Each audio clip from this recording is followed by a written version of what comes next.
Okay, we're live. Live after a long while. I'll just wait for some more people to hop on.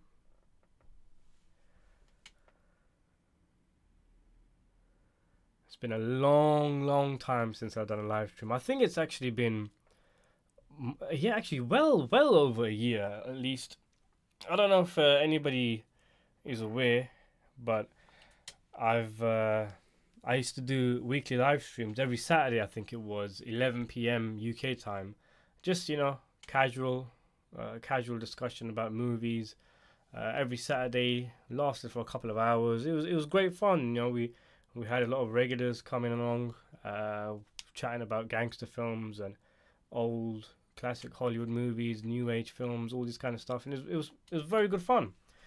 And maybe we can start doing something like this again on a weekly basis. This is a bit of a one-off, just a bit of a cheeky live stream. I didn't really plan it, but hopefully we can start doing something. I've got a lot of new video ideas, new different kinds of video ideas, not just obviously the crime cinema breakdown, Sopranos breakdown, all that kind of stuff, the movie reviews. There's other bits and pieces that I want to do, and one of them actually includes live streams with my face as well, and more interactions with my subscribers. And as I said a long time ago, I did say that these live streams are going to return one day, and here we are. So we've got Ed in the chat. We've got someone who is definitely not the dabbing king, according to him. How's your day, Ed? I'm doing all right. I'm doing fine. How are you doing? Everybody staying safe with all this COVID business? 707 and 808 says, how's your Wednesday been? Yeah, it's been all right. A little bit hectic. Us lot here in the UK, a lot of us are still off. We're not back at work yet. Still a holiday period, so doing all right. But just a bit of things going on at home, bits and bobs. Eli Whaley says, hey, what's going on, Cine? I gotta say, you're the best Sopranos mob channel on YouTube. Love your stuff, man. God bless. Oh, thank you so much. I really appreciate that. It means a lot when you guys say these kind words. JB says, just rewatched Casino yesterday. I think it's my favorite Scorsese movie. The glitz and glam, along with the great performances, are awesome. I read somewhere that Madonna was supposed to be up for Ace's wife. Yeah, I heard that. There was Madonna up for Ace's wife and Madonna up for another role of a female character in Scorsese's films. I can't remember which one it was. Was it the role of the psychiatrist in The Departed? Or maybe I can't, off the top of my head, I can't think. But yeah, I think she was up for that role in Casino. A lot of actors were up for that role, and obviously ended up going to Sharon Stone, who did an amazing job. She played up a real, bitch of a character that you just love to hate, and the fact that you hate her so much shows just how good she was. But yeah, Casino is a brilliant film. It gets a bad reputation from some people. This idea that it's basically Goodfellas version 2.0, which I mean you can see why someone might think that. It's got De Niro, it's got Pesci in it again. The whole mob rise and fall story structure, but there's enough of it that's different for it to be its own separate thing, to have its own identity. And funnily enough, I've actually got a video coming out on this soon. I released a poll a couple of weeks back asking people what video they wanted me to release that week, and what was it that won? It was a Sopranos video, I think. And one of the videos was, this video is going to come out soon in the next few weeks or so, is why did Frankie betray Niki in Casino? More specifically, why was he so vicious in the desert beatdown? Because Frankie, this is the premise of the video, Frankie was Niki's right-hand man in Casino for such a long time. Throughout the entire duration of the film, he's a strong, silent type. He's there when Niki needs him. He's just basically, his number two, his muscle. And then all of a sudden, as we know, at the end of the film, the orders come down for Niki to be taken out, and the one who does the beating is Frankie, and he does so in such vicious fashion to someone who you'd expect would be his best friend. Now we all know, there's no honor in the mob, there's no loyalty, all of that kind of stuff. But the idea behind the video is basically to look at Frank as a character and provide a bit of insight into him, what his psyche would have been, what would have made him change, what would have been his motivation for turning against Niki and doing it in such a way that was so vicious, But yeah, I'm looking forward to that video. I'm not trying to toot my own horn here, but I think the video is quite a good one. It's not a character that many people discuss when it comes to mob movies. That's one of the reasons why I wanted to give him his own little introspection. Funnily enough, that whole thing about Frank, played by Frank Vincent, betraying his best friend, shall we say? We don't know if he's his best friend, but let's just say for argument's sake, that story template, Scorsese took it and repeated it with The Irishman. Because if you remember that film with De Niro as another character called Frank, Frank Sheeran also kills his best friend, and it's something he has to live with. So it's interesting that he essentially repeated something, Scorsese, that he did about 20 years before. Okay, let's go back up in the chat. I've been harking on a lot as I tend to do. Let's see. What's your opinion on 12 Angry Men? 12 Angry Men is amazing. It's one of the best films ever made. In fact, I've got this video. It's currently set to members only. I will be releasing it to the public I don't know when I'm going to be doing it, but sometime in the future I will be releasing it to the public. And the video is basically 3 black and white films you should watch if you've never seen a black and white film, and one of them is 12 Angry Men, because the premise sounds so boring. It sounds so it's like the antithesis of exciting cinema. You've literally just got 12 men in a room talking, plus it's black and white, which a lot of people don't like, and it's one of the best films ever made. It's absolutely stunning. And I'm sure anybody who's seen the film, anybody in the chat who's also seen 12 Angry Men will agree with me. The Maltese Falcon, Humphrey Bogart is a true badass, says George. Yeah, The Maltese Falcon is a fantastic film, isn't it? Not just Humphrey Bogart, Peter Lorre was great in that movie. I can't remember what the actor's name was, but the guy who played the Fat Man, he was fantastic also. It's such a great, wonderful collection of colourful characters. The quintessential film noir, I think, in my opinion.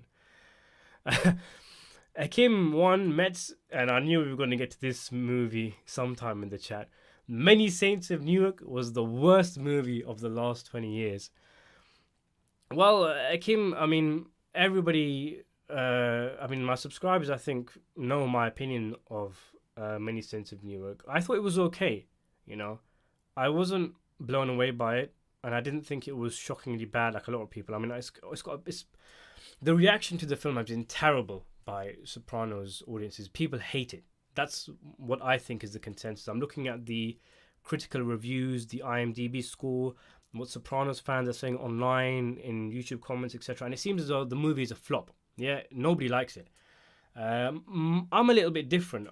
And I think there's actually a good reason for that. There's an important reason. I did mention it in my review of the film, which is that I approached the movie literally not giving two hoots about it. I didn't care at all about the Many Saints of Newark. And you might think, well, how can you say that? Aren't you a big Sopranos fan? And I am. But the thing is, for me, The Sopranos is perfect. It was perfect. There is nothing to add at all. Somebody could say that, you could have added another season at the end, made a prequel series, made a spin-off of the New York family or anything like that. But that's a testament to how amazing the world building is in The Sopranos, and we don't need anything extra. And that was the thing with me. The Sopranos was complete. We never needed a movie. And when they announced they were making a movie, I was just indifferent. I didn't care any which way but loose. Even though Davy Chase was returning, Alan Taylor was returning, I was interested in many elements of it, like obviously the fact that they got James Gandolfini's own son to play him. I mean, that's brilliant. That's magical. But I just didn't care really, and and maybe that's why my reaction wasn't as fierce as a lot of people. I just watched it and I thought, yeah, it's not bad. It was okay. Could have been better. There's a lot of annoying things like the forced callbacks. Junior's line about your sister's cunt. Like, he never at all needed to say that in the first instance. The second time he said it, it was actually really funny and really good, and it felt like it fitted. The second time, no way. But I mean, the acting was overall very good. I mean, the guy who played Silvio, we've all said many things about that guy, but the rest of the cast were really good.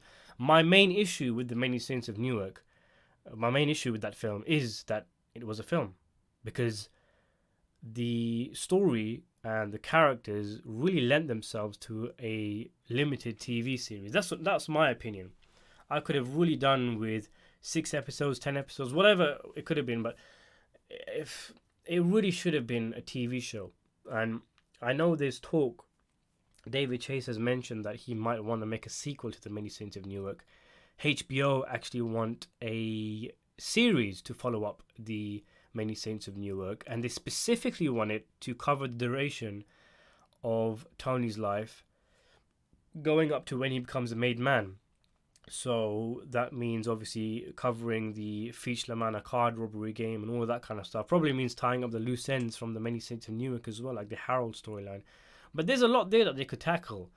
And I'm of the opinion that if they do release another movie or TV show, Sopranos fans might warm up a little bit more to The Many Saints of Newark, because it's one of those where a sequel can improve the original because of the fact that they can tie up loose ends, because they can add to things that were already there, like the fantastic performance of Vera Farmiga, or the character of young Tony Soprano, and so many others who weren't even in the film, like Tony B and Richie Aprile. Richie Aprile should have been in it. He should have, instead of Silvio, which was so weird having him so much older than Tony, replace the character of Silvio with Richie Aprile or Jackie Aprile, somebody already established in Sopranos canon who's supposed to be older. Obviously, I guess Jackie Aprile doesn't fit because he's supposed to be around the same age as Tony, but definitely Richie. But yeah, anyway, I've talked quite a bit about The Many Saints of Newark, and if anybody wants to continue discussing it, feel free to leave any comments or questions about it in the chat, and we'll continue. Thoughts on Eternal Sunshine, The Spotless Mind? I still haven't seen that. It's on my list, but I have not yet seen it now, unfortunately. Eli says, you have the best takes, and I can tell you're obsessed with the lore of The Sopranos as much as I am. Have you ever read Family Secrets? It is a Sopranos book written in the 2nd or 4th season. No, I haven't actually, Eli. I haven't at all. I've never read a book on The Sopranos. I've read books of The Godfather and a few other real life mafia books, but no, I've not actually read any material on The Sopranos.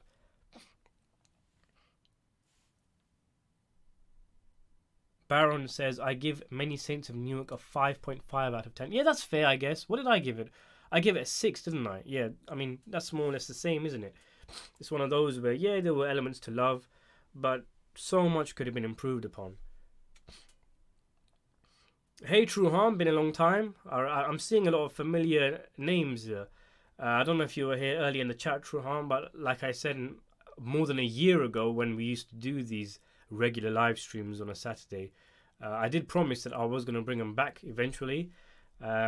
This might not be that. This is more of a one-off, but I'm hoping that we can sort something every weekly. There was a big thing happening in my private life at the time. We were doing a big move, and it would, I couldn't make any promises with regards to live streams, but that's all done and dusted now. And also, because I've got a little bit of space, I've got a little bit more time on my hands now, I'm hoping to get some new styles of videos. So it's not just a case of on this channel we're going to be seeing breakdowns and laws. We're going to be seeing some different stuff. I won't get into it just yet, because if it doesn't happen, then I'll leave people disappointed. But it does involve a lot of new stuff, different kinds of videos, including face reveals, by the way. It's not going to be a face reveal like, hey, this is what I look like. Here's the big face reveal video, because nobody cares what I look like. Even those who think they care about what I look like, you don't really. It's just a curiosity. It's just putting a face to this dismembered voice that's floating around on your stream and your videos. But once people see my face, they'll just be like, oh, that's what he looks like. Have I heard anything new about Killers of the Flower Moon?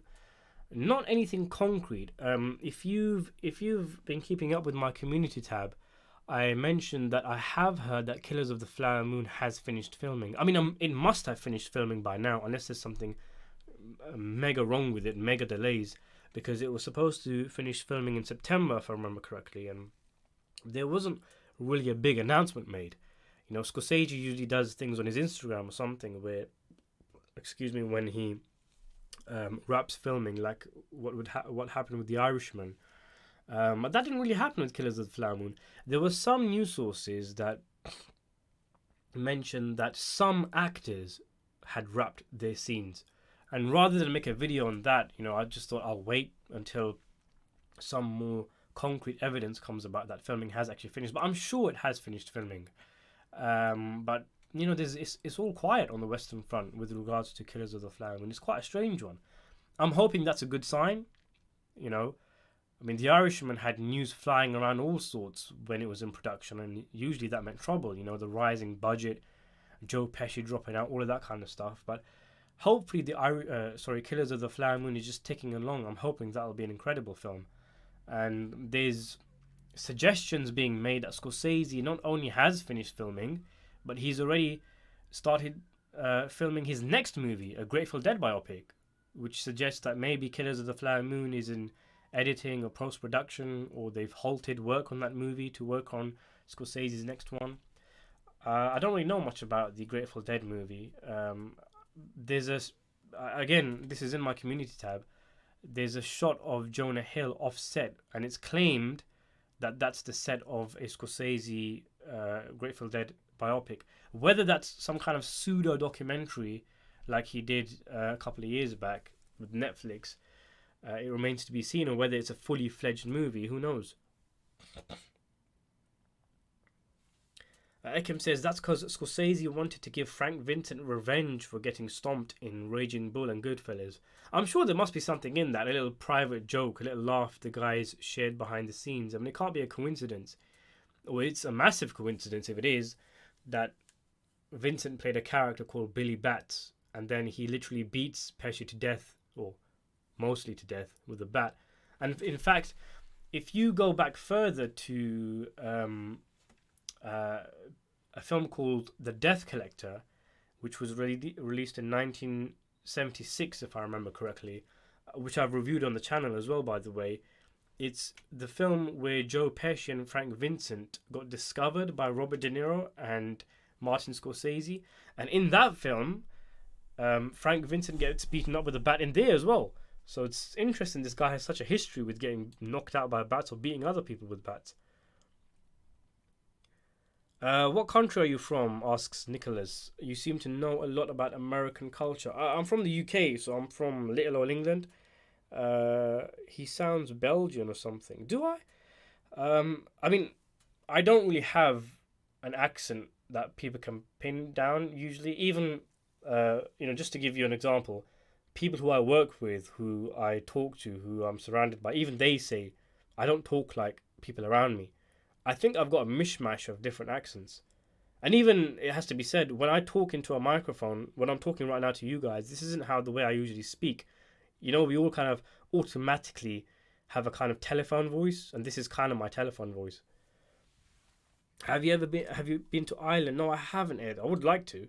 It's a fantastic place, so much rich culture and history.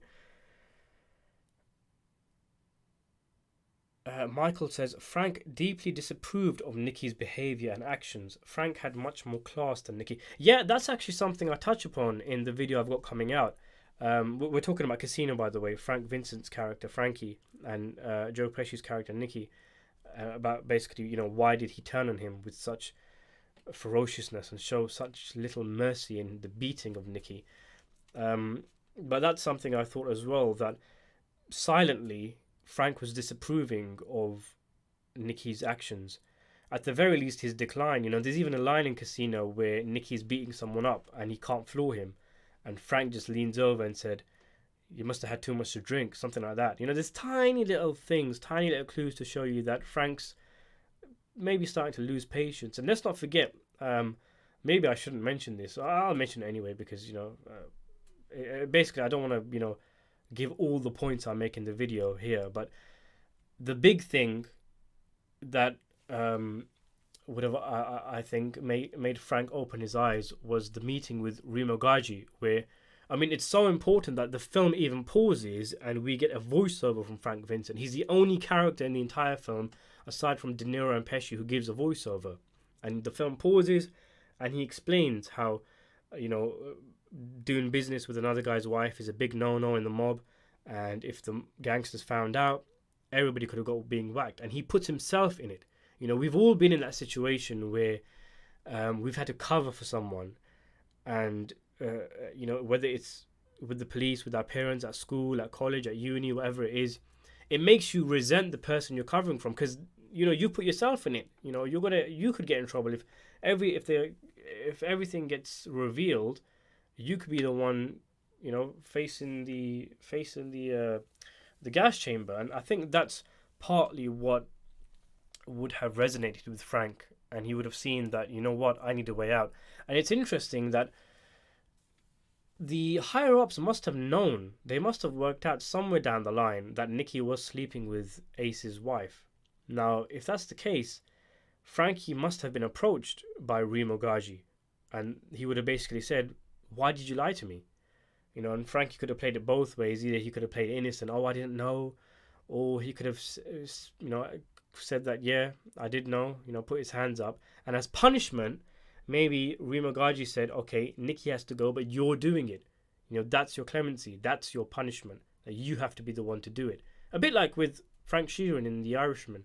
But yeah, I mean, he's a very interesting character, low-key interesting. And I'm hoping you guys enjoy the video when I release it.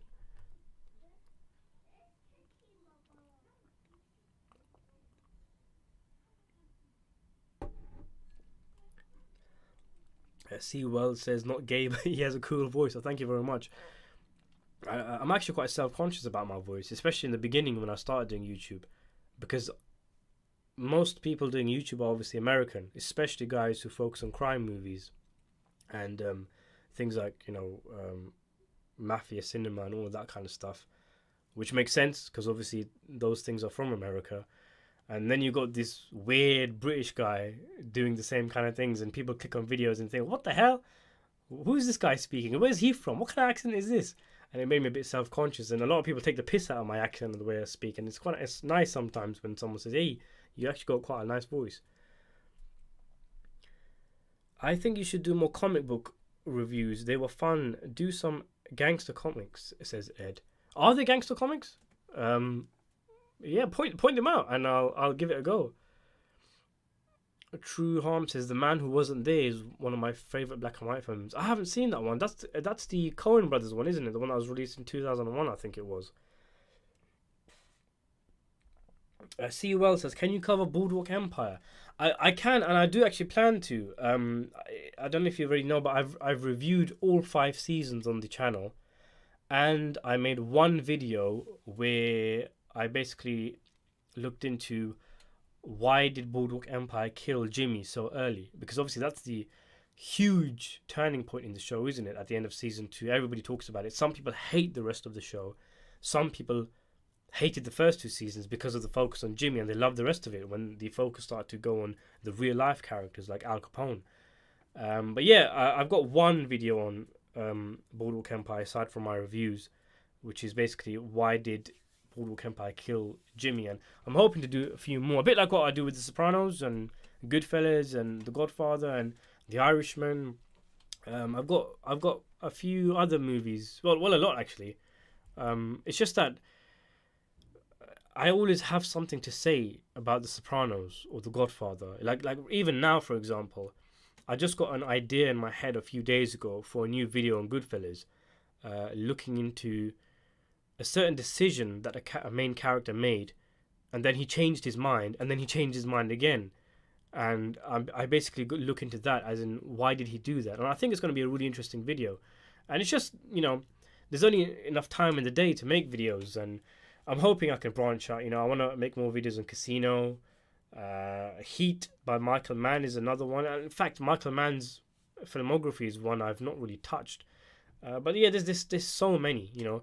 I can rinse The Sopranos dry. I can rinse The Godfather dry, but I can make videos on those, for a long, long time. I've still got so many ideas, but even still, I do want to branch out a bit, and a lot of people are telling me to. So it's time. I probably need to pull my finger out and maybe take a break from the kind of movies I usually talk about. The only issue really is people watching them, because I move away from the kind of movies I talk about a lot, and then those videos aren't really seen by a lot of people. They don't get a lot of views, and I thought, oh well, nobody's really watching them, so I might as well go back to the things that I usually do. It's like I've got a video that's currently set to members only about The Shining, Stanley Kubrick's The Shining, and a little theory I have on how the film can be scarier by you changing something in your life, you developing as a human being in a certain way. I won't say what it is, but if you do that, The Shining instantly becomes more scarier.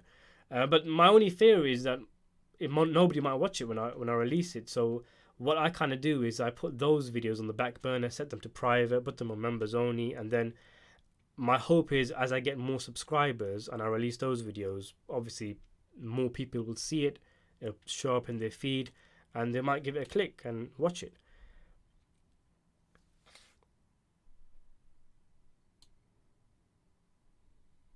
Characters' ages wrong was unforgivable, says Ekim. Yeah, I mean, that was the hardest thing for me to reconcile with, I'd say, with the Many Saints of Newark.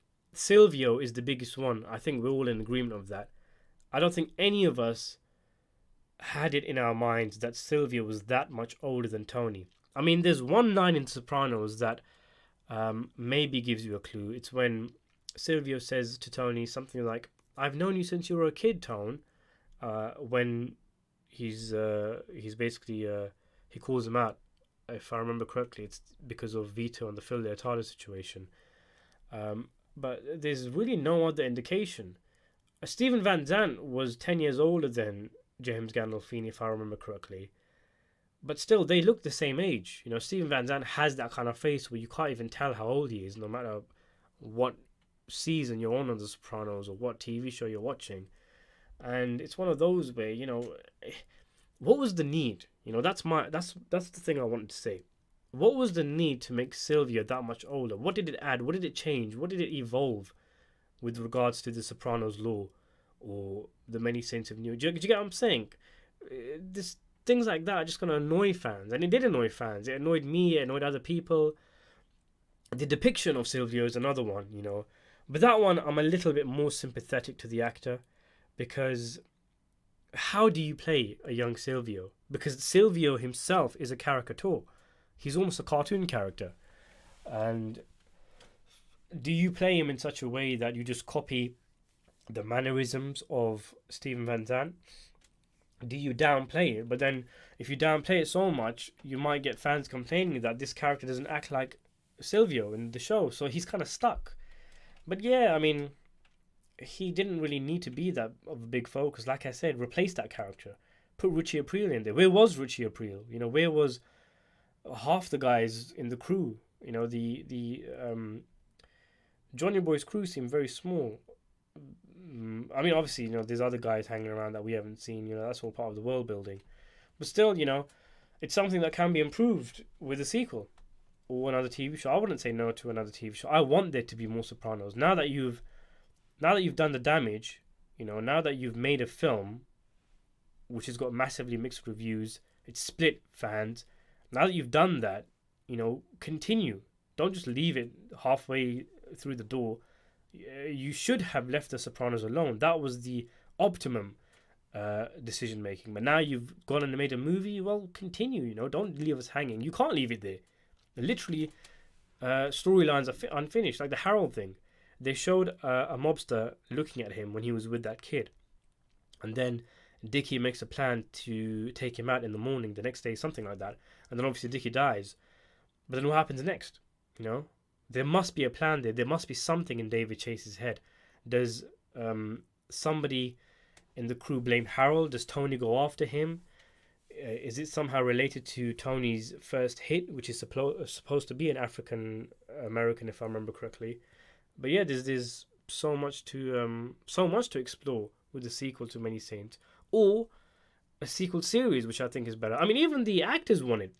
I saw an interview with Vera Farmiga where she said that she's not done with the character. She wants to be in a Sopranos TV show, and she was the best thing about the movie. So go for it. I'd say. He's either Dutch or Belgian. I can hear it, says Barra. No, you're wrong there, I'm afraid. I'm not English, as in my ancestry is English. I mean, you can say that about anybody in England, I guess, because obviously we've had the Saxons, the Norman invasion. This country is basically a country full of immigrants. But what I'm basically saying is that my ancestry is not in England, so keep guessing, I guess. But yeah, I'm not Dutch or Belgian, no.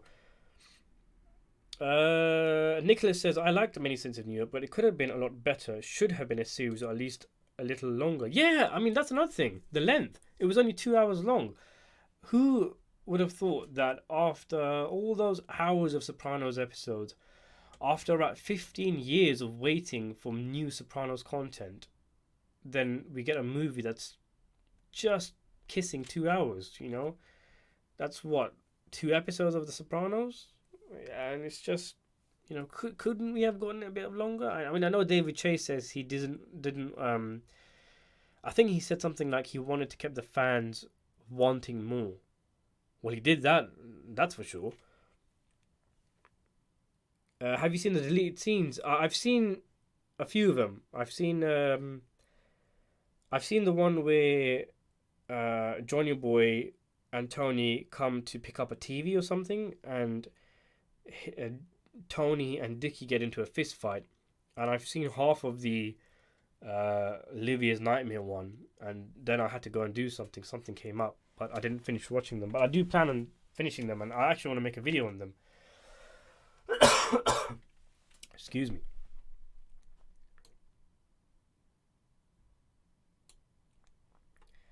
Oh, I'm really far behind in the chat. Sorry, guys. There's a lot of comments here. The movie was too busy, says C. Wells. The greatness of The Sopranos is that it's entertaining with not much going on. Yeah, I mean, The Sopranos has that luxury of a TV show where they can afford to just kind of take it easy at times. Show us scenes that aren't essential to the plot. Especially obviously, it's not even a plot-driven series; it's a character-driven series. We've got so many different things. AJ and Tony playing on the PlayStation. The numerous scenes of Carmela and Tony arguing, or Carmela and the kids, and the home life, and Many Saints of Newark felt like it was just racing through. We have to show a little bit of the home life. We have to show a little bit of the origin story of Tony Soprano. We have to show Dickie Moltisanti. We have to show the uncle. We have to show the other uncle. And it was just jumping. And if they instead gave 10 hours to that plot, it would have been so much easier, so much more smoothed out. Joey says, love your channel, brother. Happy New Year, and to you and your family. Thank you very much, Joey. Same to you as well. I think it's fair to suggest a sequel to tie up loose ends, but the Sopranos universe has never been about providing closure, so I don't think it as likely, says 707 and 808. Yeah, that's a good point. We've got the famous ending, we've got the Russian, we've got so many different mysteries that haven't been answered in the show, at least. There have been interviews and stuff outside of the show. In fact, I've actually made a video, if you're interested, on the Russian. Terence Winter actually tells us what they plan to do with the Russian. He was supposed to come back. But this is a bit different, I think, because it's not a case of leaving loose ends so they feel like real life. It's a case of you started a story and now you kind of have to finish it, especially seeing as though it's a prequel. You've built up a character like Harold. You've given him this kind of development where he's gone rogue. He's a dark horse who's made his way up. He's now at a level where he can fight back against Dickie's crew. He's gone against his own people. This is something a lot of people miss with the Many Saints of Newark, especially when some people say that it was woke in regards to Harold's character, that it was just they had to big him up and everything because he's African American. But he went against his own people. You know, he started doing collections against his own people. People forget that he shot another a black man in the face. So there's many things going on here. It is, I mean, it's not the character I wanted them to focus on, but since they're doing it, he's not a boring character. He is an interesting character, but they've kind of just left it in the middle of nowhere. They have to continue that, in my opinion, and the other ends from the movie, and give us new stuff. You know, the ending of the Many Saints of Newark really kind of shows that, okay, this is where we're going to get Tony Soprano's story, but then obviously it ends. So I think the next, if they do make another one, the next movie is the one that everybody wanted to see in the first place.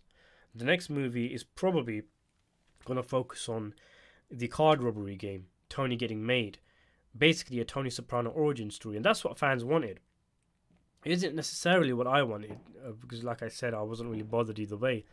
But a lot of the people who were disappointed with the Many Saints of Newark said that the film advertised itself as a Tony Soprano origin story, but the film wasn't that. And I know even David Chase was pissed off. He said that the marketing for the film was all wrong. He never thought of the film as a Tony Soprano origin story. It was always a story about Dick and Moltisanti. So it's unfortunate, really.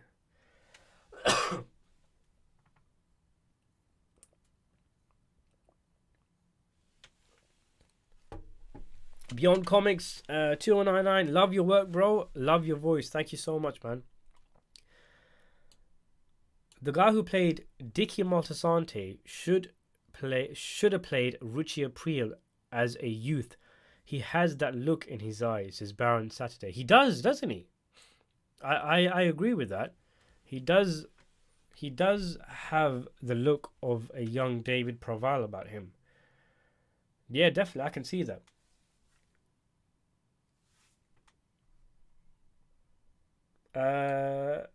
We've got Antonio saying, hello from Brazil. Wow, from Brazil.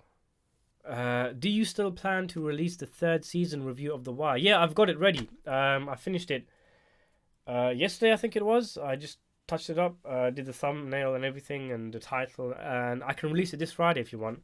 I was thinking about releasing the Sopranos video, Why Did Tony's Voice Change?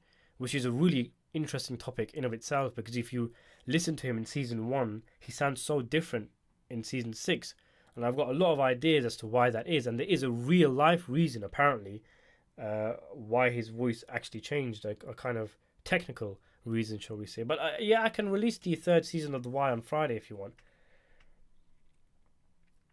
Malaysia? No, I'm not from Malaysia, I'm afraid, guys. No, still not Belgian. Eli Wiley. Okay, yeah. Family Secrets. Awesome.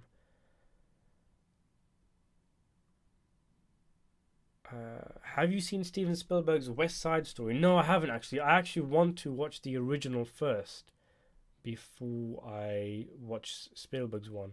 Have you seen Cleopatra? No, I haven't. No.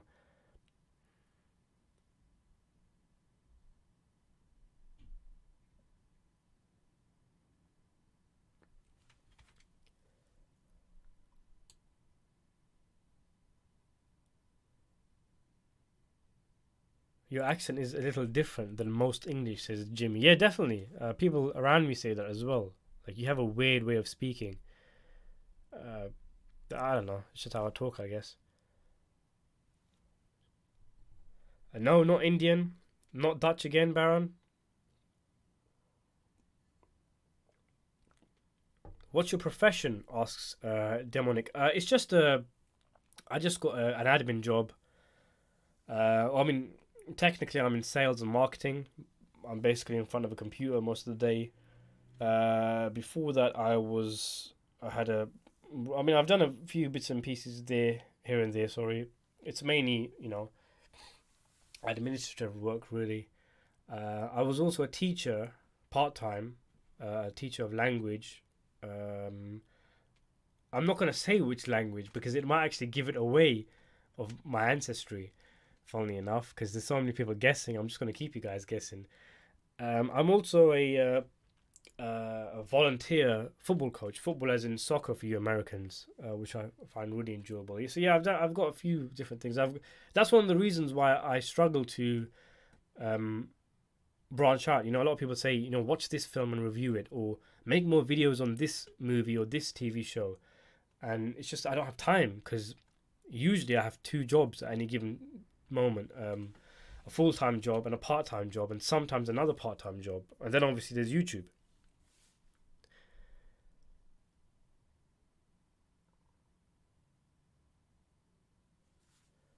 Let's have a look. Tony is dead, says Pyro on. Tony is dead after a massive heart attack from a lifetime of fatty foods and stress. Statistics say that's his fate. AJ will soon be fired from the patio store on Route 23. Carmela, a real estate mogul, and marries Furio. Meadow is killed by Ralph's son over a lap dance? A lap dance dispute after quitting law. I mean, Tony is dead.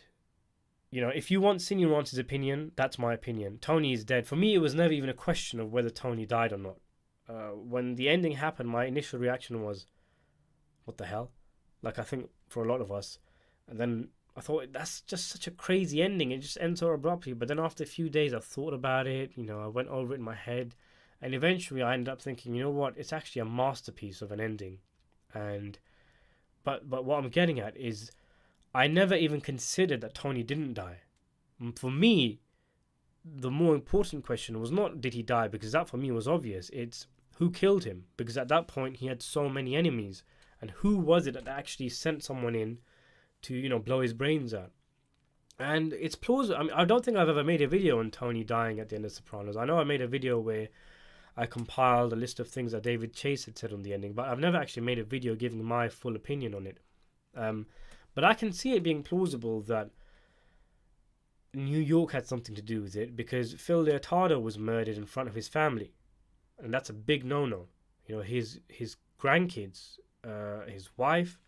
So it makes sense that they would take out Tony somewhere where he was with his family, and on the rare occasion where he was actually eating out with all his family, what better chance are you going to get?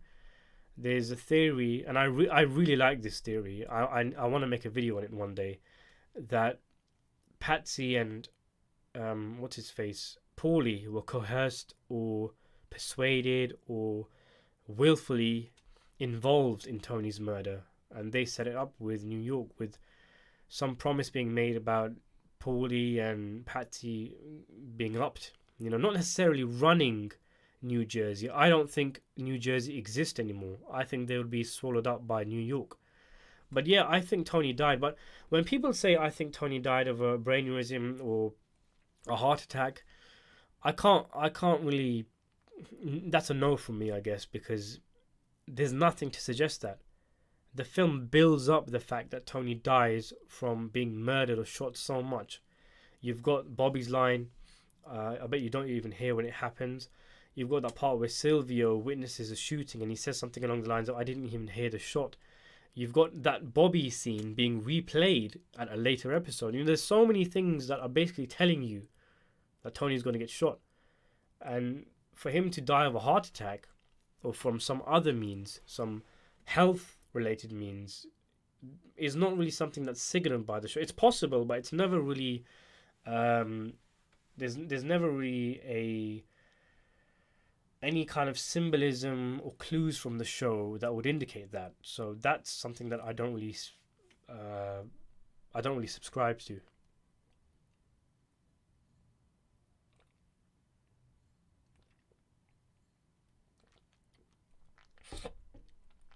George says, we're talking about Casino here. Frankie was lucky not to have been killed. He had to use a heavy hand on Niki to show where his alliances were. Yeah, that's a thing in mob stories, isn't it?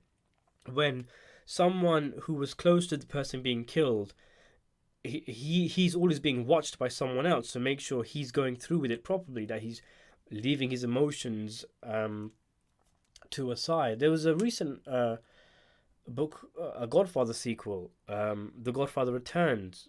Not a very good book in my opinion. I read it on the channel. I didn't think it was that good, but there's the main character.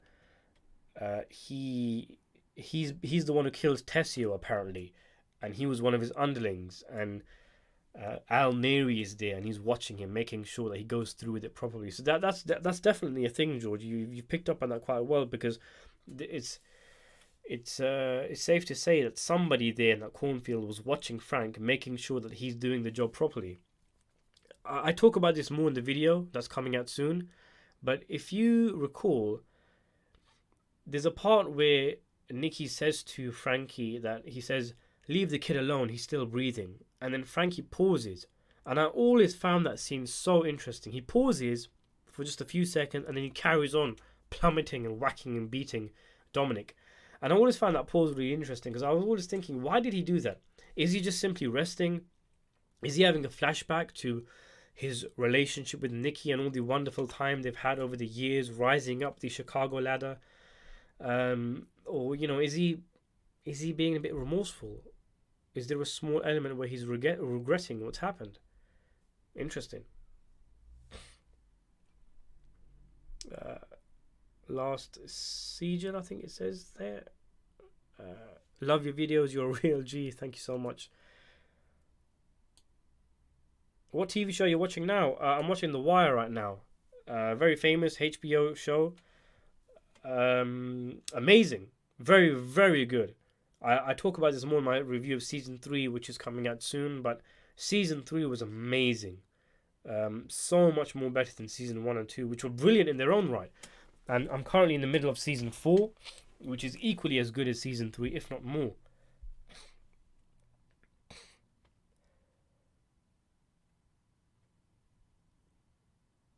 What movies are you looking forward to in 2002 besides Killers of the Flower Moon? Robert Eggers' Northman, Batman. Mads, I actually have to look at a list of what movies are being released in 2002. I've kind of lost my way with film schedules, because I don't even know, because with COVID and films getting delayed and all this kind of stuff, I don't even know what's coming out anymore and when. So I'll have to look. But those two films you're talking about, I am interested, because obviously the guy who's making The Northman, he obviously made The Lighthouse, didn't he? And what was the other one he made? I can't remember off the top of my head, but The Lighthouse was very good. And I am very much looking forward to the Batman. I'm liking where DC's taking these new original superhero and supervillain stories, presumably adult orientated, like obviously the Joker, which was a really good film. What are your thoughts on Thief, says True Harm? I've heard it has a fairly accurate depiction of the mob, but have never seen it. It's really good. It's well worth a watch. It's fabulously shot. James Caan is very good in it. It's perhaps his best role. He's very good in Misery as well, so maybe not his best, but it was a great film. It has a great atmosphere, that kind of retro synth vibe. Good looking, good story, low key, just a great film all around. George says, Once Upon a Time in America, awesome epic gangster movie. Definitely, absolutely amazing film. I've not covered this one enough, I think. I have made a few videos on it, but not enough. I've not really gone into the characters or the lore or breaking down any of that kind of stuff. I should do. Would you guys watch it if I would? Because does Once Upon a Time in America have a following? Among gangster film fans, it's very much respected. But people don't really talk about it, do they? But they should do. I actually had a very recent idea for a video on Once Upon a Time in America, which was essentially what happened to Joe Pesci's character. A lot of people don't even realize that Joe Pesci was even in Once Upon a Time in America. They forget. I remember having a kind of mini debate on YouTube in the comment section with someone who was adamant that Joe Pesci wasn't in Once Upon a Time in America when I mentioned he was in a video, and I was like, listen, just check him out. Check out his credits on IMDb or something. He's in the film. But yeah, he kind of disappears, doesn't he? And there's actually, there might be a big story behind that, and a lot of it relates to the fact that the film was cut down, and we have never really seen, nor will we ever see, the full version of the film, the full version. Obviously, there was a recent extended cut, which I think was 2012 it came out, but even that's just adding in scenes that were Lost, I think they were. But there's even presumably a longer version, so shall we say? Because obviously, I think the original plan from Sergio Leone was to have two 3 hour films. So that's 6 hours worth of footage, which was actually cut down from an initial 10 hours worth of footage. And the studio said no to two films. So then he went with one 4 hour something film, if I remember correctly. And then, we all know the story from there, how the film was bastardized.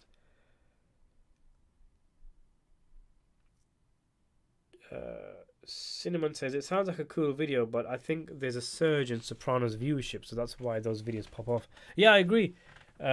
Sopranos did videos of mine were doing really well for the past year, and I think part of it is because of the build up to the Many Saints of Newark.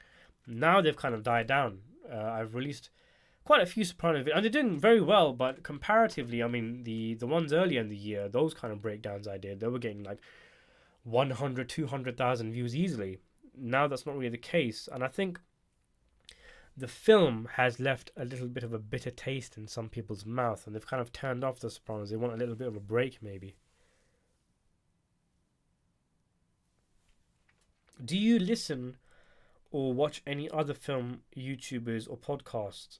Asks True Harm. Not really. I don't have much time, but I do actually watch Red Letter Media. I do enjoy their stuff, mainly because they're quite, on YouTube. And some people criticize me for not being like this, but I don't want to be like this. On YouTube, people are like, "Hey guys, don't forget to smash that like button and subscribe." And "What's up, guys?" And you got like a 5 minute intro of the guy just harking on and on and on about nothing, and then outros which are 10 minutes long. And the guy a person might review a video, review a movie, sorry, and the video is 10 minutes long, and he hardly ever actually talks about it. With me, I'm adamant that if I'm going to review a movie, I should get into it straight away, and that's one of the reasons what I like about Red Letter Media. Obviously, they have their half in the bag and all that kind of stuff, where they do their skits and stuff, but they go straight into it. They're unfiltered. They talk about the movie. They give their opinions. My opinions on a lot of films happen to align with theirs, and their opinions about certain actors and all that kind of stuff. And you tend to gravitate, don't you, towards people who you agree with. So yeah, out of everybody, I think, though, I mean, a lot of time when I'm working on a video, I might have their reviews on in the background, or when I'm at work or something like that.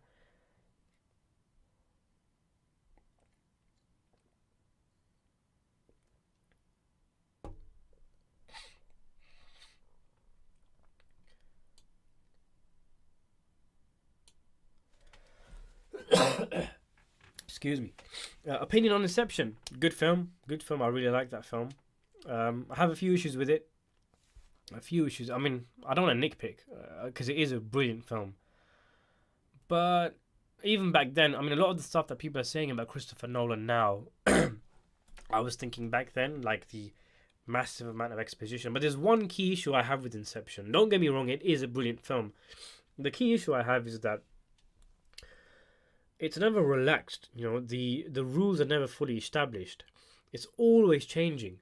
You're in one dream layer, and okay, the rules are this, and this, and this. But then you're in the next layer, and it's okay. If you die, no, you don't just wake up. If you die, you actually die now. And then it's okay. We're going in the next one. Do you get what I'm saying? It never really settles. It never really. A movie needs to establish what the laws are to us, what the rules are, and then we can enjoy it, like The Matrix did. But Inception is constantly changing, and it doesn't really let you enjoy it. You're always trying to keep up. But yeah, I mean, don't get me wrong, it's a brilliant film. You should review Lilyhammer, says Last Sigil. I don't know how you're pronouncing that, but yeah, I actually started watching that, just the first episode. Not even the first episode, I think the first 15 minutes or so. But then can't remember what happened. I think I needed to go somewhere, and I just never got back into it. I ended up choosing The Wire instead, which I'm currently watching. And I don't like watching more than one TV show at once, because I like to give one my fullest attention. I risk getting confused if I'm watching 3 or 4 at the same time.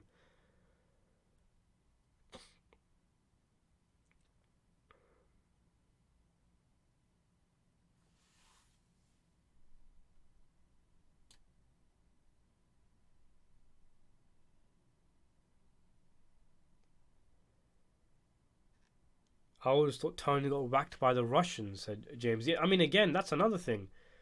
Because that was just left wide open. Salvo was supposed to be a top dog, and he wouldn't let something like that go, surely. So if the Russian survived, which he did, by the way, if you look at my video called "What Happened to the Russian," one of the writers of The Sopranos, mentions that he did live.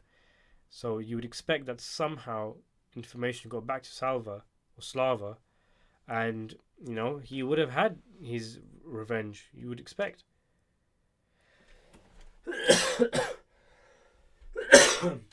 Sorry, guys. I'm talking so much. I'm developing a cough now.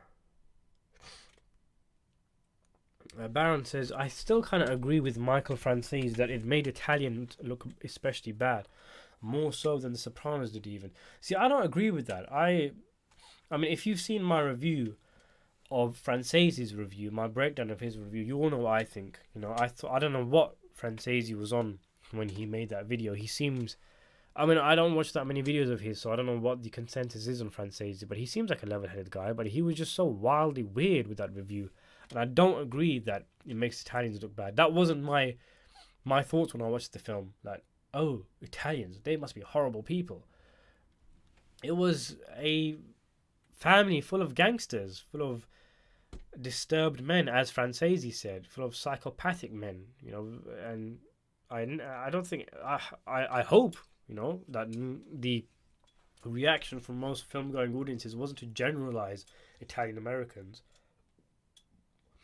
If we are talking about generalizing Italian Americans as gangsters, that generalization has already happened long before the Many Saints of Newark, with films like The Godfather and Goodfellas and all of these kind of films, which end up getting you to a stage where if you say to someone who's never met an Italian American, tell me something about them, one of the first things they might say will be, oh, mafia, mobsters, gangsters.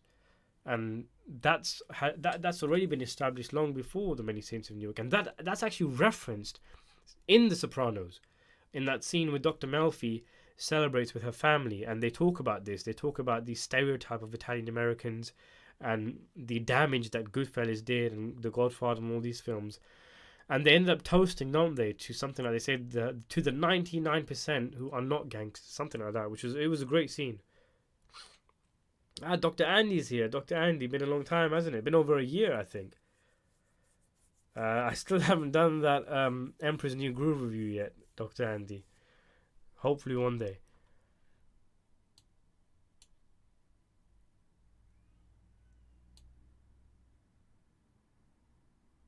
Remember the actor who played Richie was in Mean Street, says James. Yeah, he was one of the main characters, wasn't he? He looked so young there. What are your thoughts on the deleted scenes from the film, says OGFK. I did talk about it earlier. I haven't seen all of them yet. I'll probably make a video on it. I'll watch all of them properly, sit down and watch them, and then I'll make a video on them. I've only seen, I think, one deleted scene in full where Dickie and Tony end up having a fight.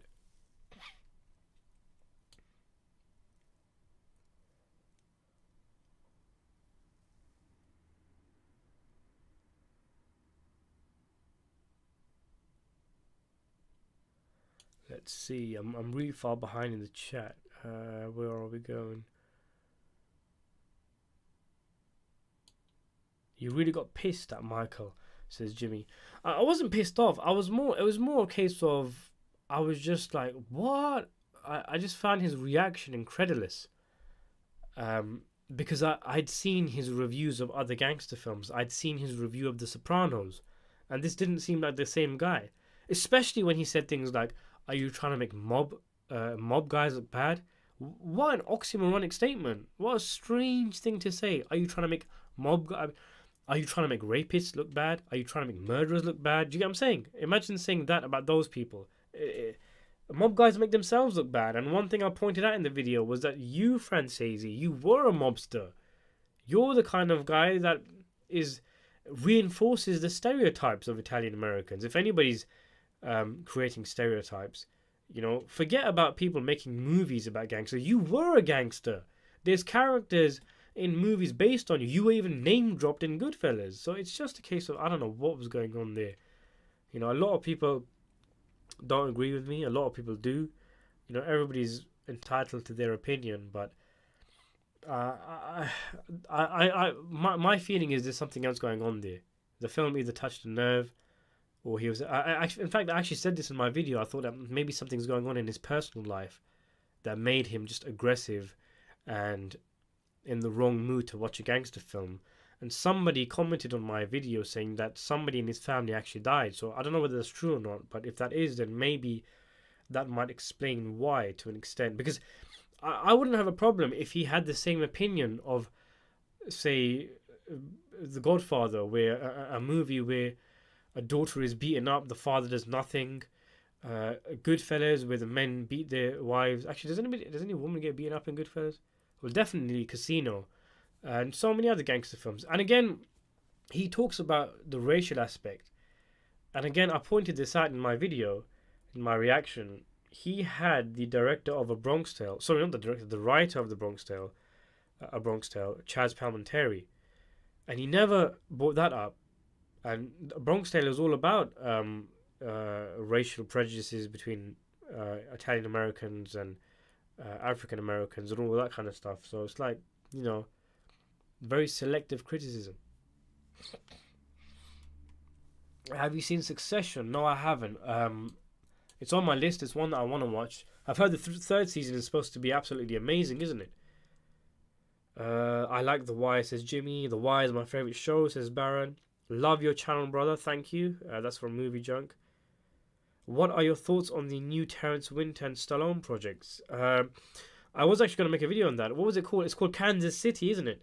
If I remember correctly. Basically, guys, Terrence Winter is planning on making a new gangster TV show. I can't exactly remember what it was about. But I'm just kind of hanging fire before I make a video on it, because I don't want to get people excited, because I remember Nicholas Pileggi, the writer of Goodfellas and Casino, and Terrence Winter also was supposed to be making a gangster movie, a gangster TV show, which, you know, tumbleweed. I've not heard anything for years, so, you know, no point in getting people excited for no reason, trying to get those clicks. So I'll just, you know, I'll hang fire until there's some more concrete news. And then, I mean, you mentioned Stallone. He's supposed to be making that Greg Scarpa biopic, which seems as though it's never coming out now, is it? Unfortunately.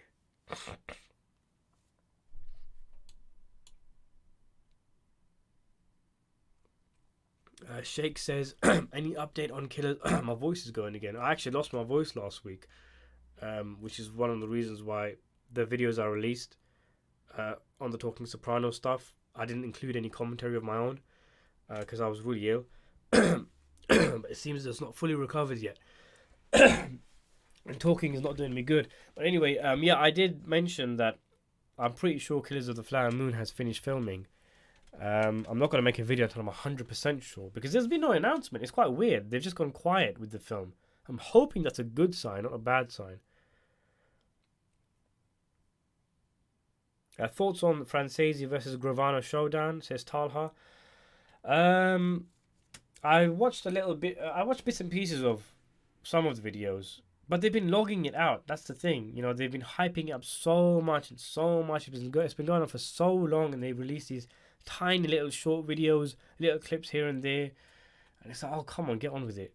And I do think the hype has been killed a little bit, and it is a tiny bit, I think, for show.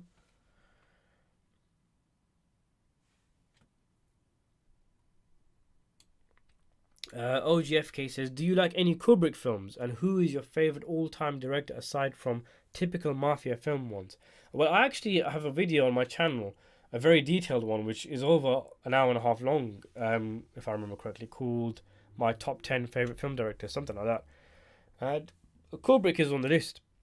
I think he's number 5 or something, and I mean, I don't need to praise Kubrick. We all know how good Kubrick was.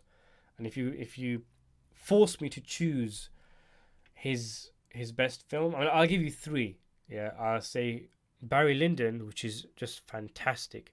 2001: A Space Odyssey, which is one of the best film experiences I've ever had, and A Clockwork Orange. And my all-time favorite film director, to answer your second question, is Sergio Leone, the director of A Fistful of Dollars, For a Few Dollars More, The Good, the Bad, and the Ugly, Once Upon a Time in the West, Once Upon a Time in America, Once Upon a Time in the Revolution. My favorite living film director is, unsurprisingly, Martin Scorsese.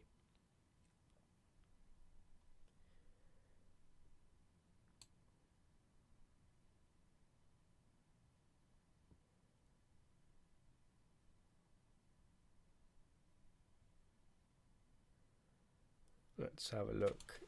I'm really far behind in the chat. I'm sorry, guys, if you asked a question and either I missed it, or I mean, there is super chat if you want your question to come up at top, or if you've asked a question and I've yet to get to it because I'm quite far behind in the chat. I do tend to talk, harken on and on.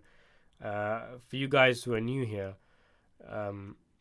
I used to go on and on and on in the old days. The podcasts, sorry, the live streams ended up being like 2 hours long at a time sometimes. Let's have a look. It wouldn't make sense for New York to kill Tony after they just broke peace with him, says Hugh. Well, look, the way I'll justify it is to push back on that. I'll say that, so behind the scenes, Butchie and his crew, they made a deal with Tony. Yeah, we all know that. Then Phil was killed. Now, there's two elements here. First of all, it makes the Lupertazis look weak for them to lose in a war against New Jersey. There has to be some kind of pushback. Number two, it was agreed that Phil would be killed. Obviously, Butchie didn't tell him where he was, but he backed off. However, the method of execution was horrifying in front of his family. That's a no-go in the mob. And so, being one of the 5 families, the other families would have expected the Lupertazis to punish New Jersey. So that's my answer. That's my retort, Hugh, for the argument that they just made peace. Why on earth would New York go after Tony? And also there's the element of it being, two birds, one stone kind of thing. Butchie never liked Tony. He always had a thing against... Tony held a gun to Butchie's head. Mobsters don't forget things like that. Butchie has a weird scene in the hospital where he kind of squares up to Tony. And you just kind of think, if this guy had the opportunity to take Tony out, he would take it. And I think he did take it in the end.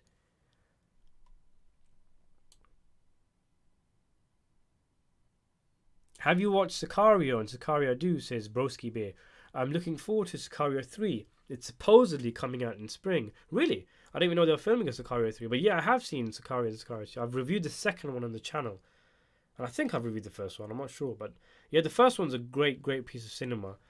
The second one is underrated, I think. I really enjoyed it as an action film. I thought it was well shot. It's like, the whole Rambo thing, where the first one is a legitimately good film. It's known as an action film when it's not really. It's so much more. The sequels are where they've just become action movies, but they're still good action movies. And it's the same with Sicario, I think. I really like the second one. How great was the new Matrix film, says Hugh. Well, check out my review if you haven't already done so. Not great at all. A horrible film, I thought.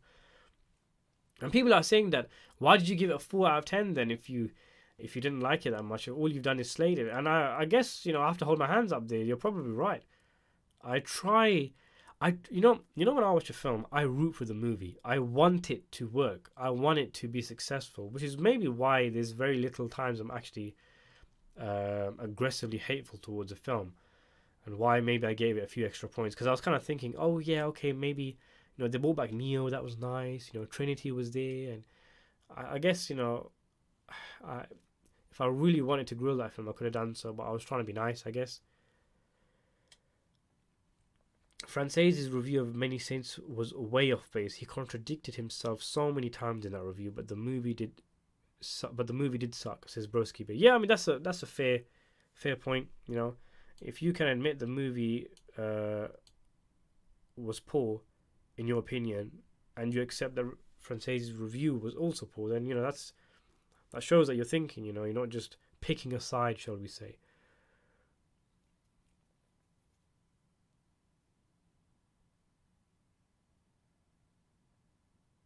At no point in the movie was Many Saints implying the race riots or blacks versus Italians, says Broski. But yeah, that's what I'm saying. I don't know why Francese was saying that. And when he was talking about this, he was mentioning things like race war. And in that video, excuse me, in that video, they were playing a scene from the race riots with somebody throwing a firebomb on a police car. And it kind of feels as though they were manufacturing a thing in that video, when, which is ironic because that's the claim being made about the movie, that they were trying to manufacture something when they clearly weren't. The Many Saints of Newark made it clear what the riots were about.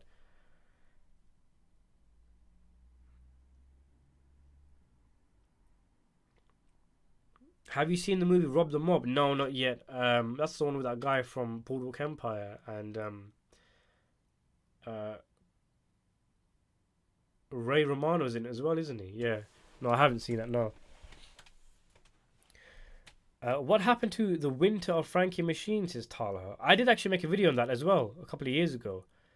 And I reviewed the book on a separate video. So Winter Frankie Machine was supposed to be... Sorry guys, I keep...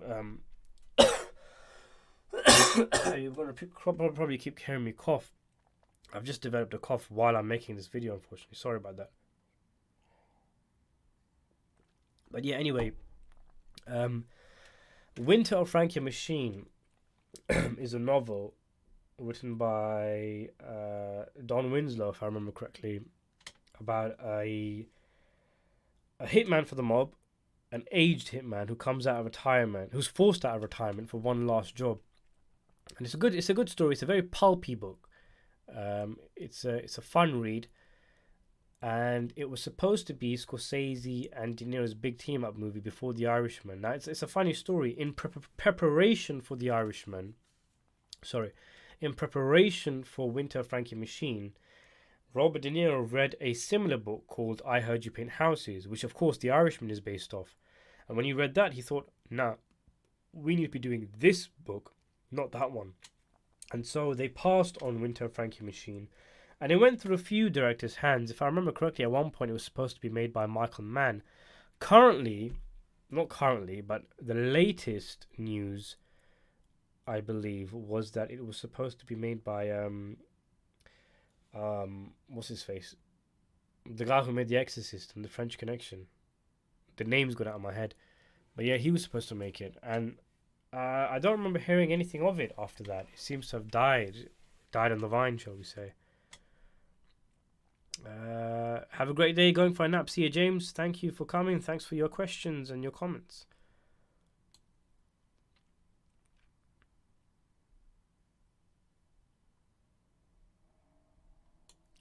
Thoughts on Nightcrawler, says John. Did you play the other guy in it? That's a good one. I get it, John. Where are we going? A Greg Scarpa movie would be wild. Yeah, definitely.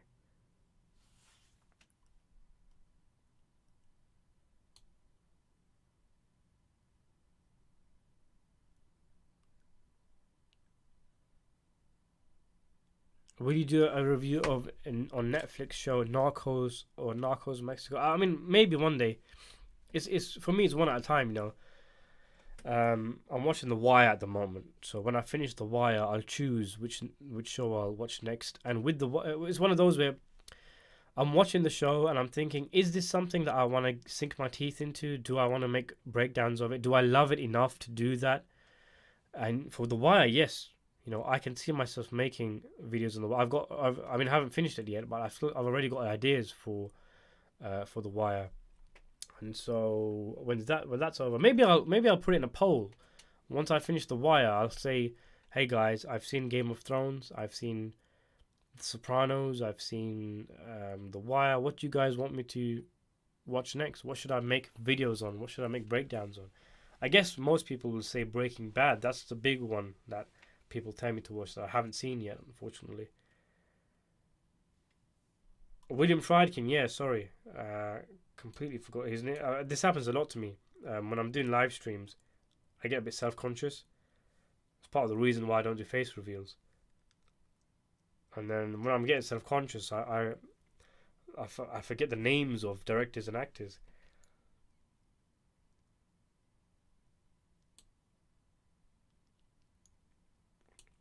What do you think about The Unusual Suspects? It's one of my favorite films. I love The Usual Suspects. Jaw-dropping final 10 minutes or so. My mouth was literally open when I watched it. I recommend it to everybody that I meet and I talk about movies with. Obviously, now a lot of people say, well, I saw the twist coming. I saw it coming. It was obvious. But no, I mean, it's obvious if you know there's a twist. If somebody says to you a movie has a twist at the end, that for me is in of itself a spoiler, because you're all of a sudden looking for a twist. Your mind is geared towards a way where you're waiting for your expectations to be subverted, which is unfortunate. People shouldn't tell other people that there's a twist at the end of a movie. And well, if you haven't seen the usual suspects, I've just told you there's a twist at the end of the movie, so sorry about that.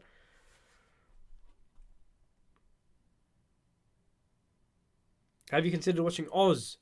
HBO. Oh my god. Says, yeah, I have. I have considered. Sorry, I have considered it. I haven't seen it. Funnily enough, sometimes when I'm working videos, I have Sky Atlantic on, which is the UK equivalent of HBO, and they have Oz on there. And sometimes I'm watching it here and there, and it looks like a really good show. It's very interesting the way it's the setup of it, because obviously there's a guy in a wheelchair, isn't it? And he's a prisoner, but he also has these kind of scenes where the show pauses and he's talking to us from some kind of weird darkened room, so breaking the fourth wall. So it's interesting, isn't it? Yeah, but that is something I want to watch as well.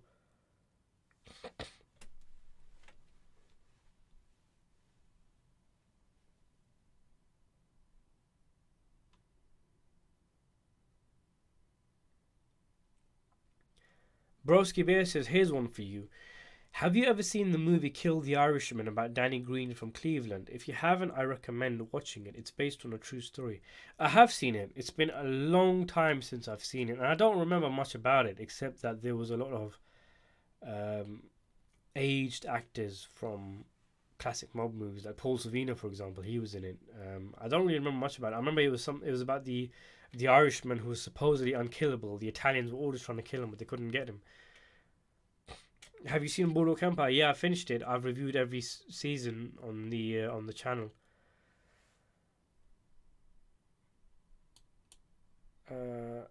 Okay, so yes, it looks as though I've caught up to the chat almost. And since I have done so, shall we say, guys, maybe 10 more minutes, and then we'll call it a day. It's going to be an hour and a half. It just flies by for me, at least. I really enjoy these. It's been a long time, and I should have done it ages ago. Yeah, there was something I was going to say about the ending of The Sopranos, but I got sidetracked. Another discussion. So, like I said, yeah, I remember now. When we were talking about did Tony die, and I said, yeah, for me, Tony did die. And a more important question is, who killed him or who had him killed? I think you go even further than that. You go more forward than that, and you ask the question. Well, you don't ask the question, but it's like, whether Tony died or not at the end of The Sopranos is not the point. The point is he's finished. Any which way but loose, he's finished. Because he's either finished as a human being, in other words, his soul is gone, He's either finished in terms of his life because he's going to get killed. He's either finished because he's going to get sent to prison because Carlo could put him away. There's strong evidence to suggest that Carlo flipped. Tony even says it, and it's never denied. So I think we can assume that, yeah, Carlo did flip. But he's a goner, Tony. And even if none of that happens, even if he doesn't have any heart attack or anything, if nobody flips on him, what's he in charge of? There's practically nothing left of The Sopranos. What do you have left? His crew's basically finished. You've got Paulie, Paulie, that's enough said right there. Patsy, I guess, is a decent mobster. Could he be a number 2 or anything like that? I don't know. Silvio's in a coma. There just doesn't seem to be anybody left. Most of the faces you see in the final couple of episodes are not ones that we can put names to. They're not people you recognize. They're not classic characters in The Sopranos. And I think that's part of the point. It kind of plays into that very famous line that Tony Soprano says, where he says something like, I feel as though I've come in at the end of this thing. Breaking Bad, says Julian, is a must watch. But I would also highly recommend Peaky Blinders. Peaky Blinders is, in my opinion, the best show on TV right now. That's another one, especially here in the UK, because obviously it's a British show, isn't it? Here in the UK, everybody goes on about it. Everybody at work.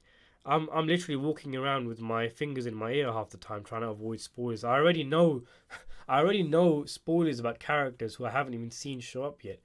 I probably should add, I have seen the first season. I've reviewed it on the channel, but I thought it was good. I liked it, and I'm looking forward to seeing the rest of it. I know a lot of famous actors pop up. I'm looking forward to Tom Hardy, especially as Alfie Solomon. His character's cool, isn't it?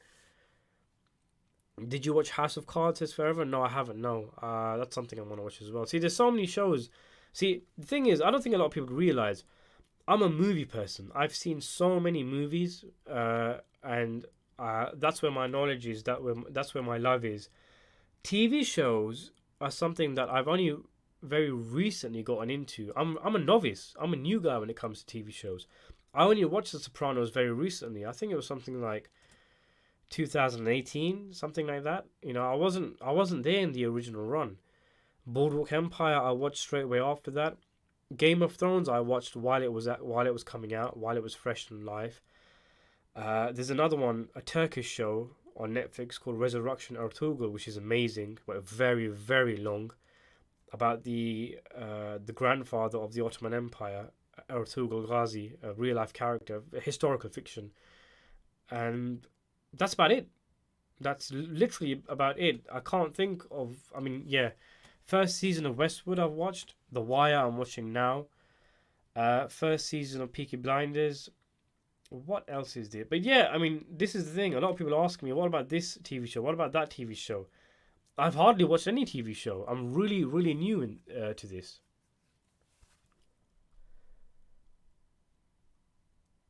Do you not see the Eugene angle? For me, it's all there, says Hugh. Yeah, that's another one. That's plausible.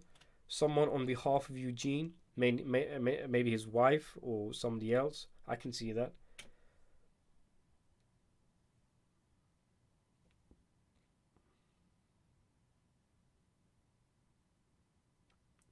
Julian says Tony was going to prison 100%. The fact that he got clipped was actually a good thing for him. He's not made for prison.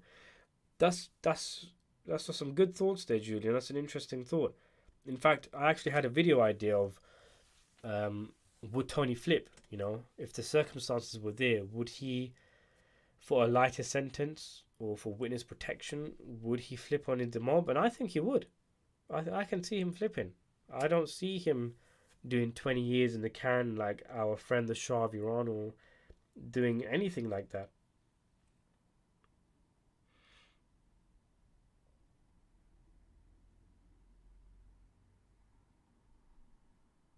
Have you reviewed the movie Eastern Promises? No, I haven't. I saw that ages ago. I think Cronenberg actually wanted to make a trilogy, didn't he? But he couldn't get the fundings, unfortunately.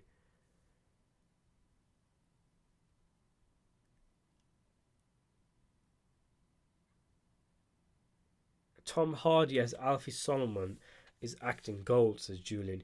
Yeah, I mean, that's part of the reason why I want to watch it, because of some of the actors. And Tom Hardy is a fantastic actor. He's in a bit of a rut lately. He doesn't seem to have been in many good movies. I think he said in an interview he's kind of done everything he wanted to do with acting, and now he's just kind of relaxing and choosing projects that will give him a good time, that kind of stuff. But speaking of watching TV shows because of the actors, that's actually one of the main reasons why I watch The Sopranos. I've seen so many gangster movies, and The Sopranos was a show that, I mean, first of all, like, I didn't really know much about television shows.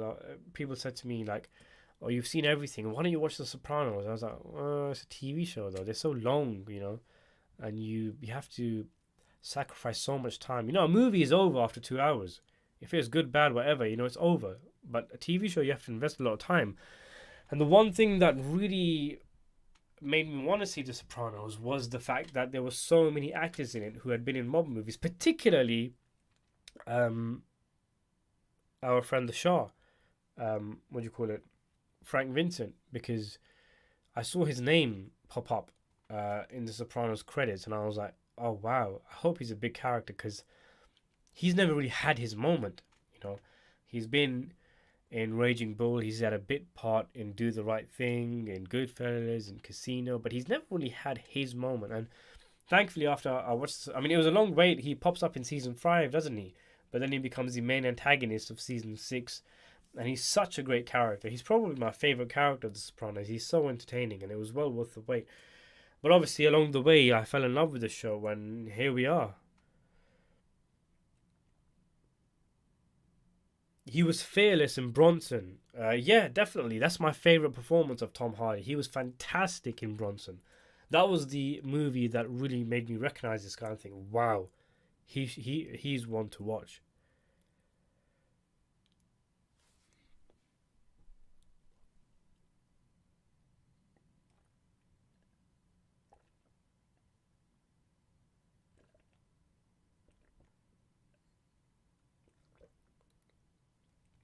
Forever says, did you know that there's an Arab, Arab watching your content?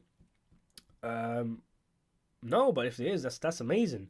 I mean, somebody from the chat was from Brazil. It's really cool, isn't it? That I mean, it's just the marvel of technology, I guess, shall we say? So many people from some different places. I can't imagine though, because I gained a few followers from the subcontinent because I reviewed a Pakistani film called um, Jawani Fer Nahi Ani, something like that. I think it means your youth never comes again, something like that. It ended up before I reviewed it. Sorry, after I reviewed it, it ended up becoming the highest grossing Pakistani film of all time, and my review had a lot of views, so I gained a lot of views from the subcontinent. And then I've also reviewed that TV show Resurrection and Turgle, which I know is a Turkish show, and Turks and Arabs aren't exactly the best of friends without getting into politics. But I can definitely see that I'd have Arab viewers as well. Have you ever wanted to direct or write a film? Have you ever done a short film? Says OGFK. Yeah, I have actually. I've made a shoot. Well, I say short films. I'm probably tooting my own horn a bit. It's basically me in my house and in my garden with my phone camera, and I kid you not, with a bunch of teddy bears that I stole from my sister. And I actually used to do this when uh, she was she was little. I used to make little videos for her. Again, without trying to toot my own horn, I actually think some of them are very good. I used to time them to the music and everything, create a proper storyline.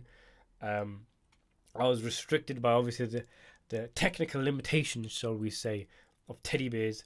Some of them were really good, I thought, and I actually uploaded them to the channel.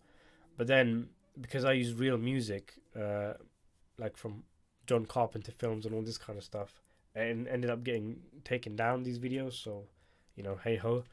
And you're saying, would I ever want to direct or write a film? I guess, we all have dreams. When I applied for university I applied for several universities, I should say, and for some of them, I applied in things like English writing and screenwriting. And one of them actually they wanted you to submit a short film screenplay, and I did it, and I got in. They actually accepted me. I didn't end up going for other reasons, but I mean, that was a nice sign for me, I guess, because basically I have that kind of creativity, I think, but for reasons outside of whatever, I couldn't go to university and explore and go into that kind of world that I love with um, movies and all that kind of stuff. So I think some of that love for movies and that ability in analyzing stuff, which I think I'm pretty good at. I've always been good at that kind of stuff. I've always liked it. I was always good at English. In English class where the curtains were red, that symbolized her passion and the danger. All of that. I'm really good at that stuff and I love it. Again, I'm not trying to sound big headed or anything, but I like doing that kind of stuff. But I went into the working life and I had no real outlet for that kind of creativity, and that's kind of where the YouTube comes into play. Uh, that was where I kind of could get my creative juices flowing. You know, these breakdowns, these analysis, these law videos, all that kind of stuff. It gets your brain going, and I really enjoy it. And you know, maybe it's a case of, okay, one door closes with that screenwriting thing, and another door opens with this YouTube thing. Will you get a patron? I already have one. I hardly ever talk about it. I think I've only got about 4 patrons. But yeah, I have actually got one. There's a link to it on my YouTube channel. If you go into the video description of any of my videos, it'll be there.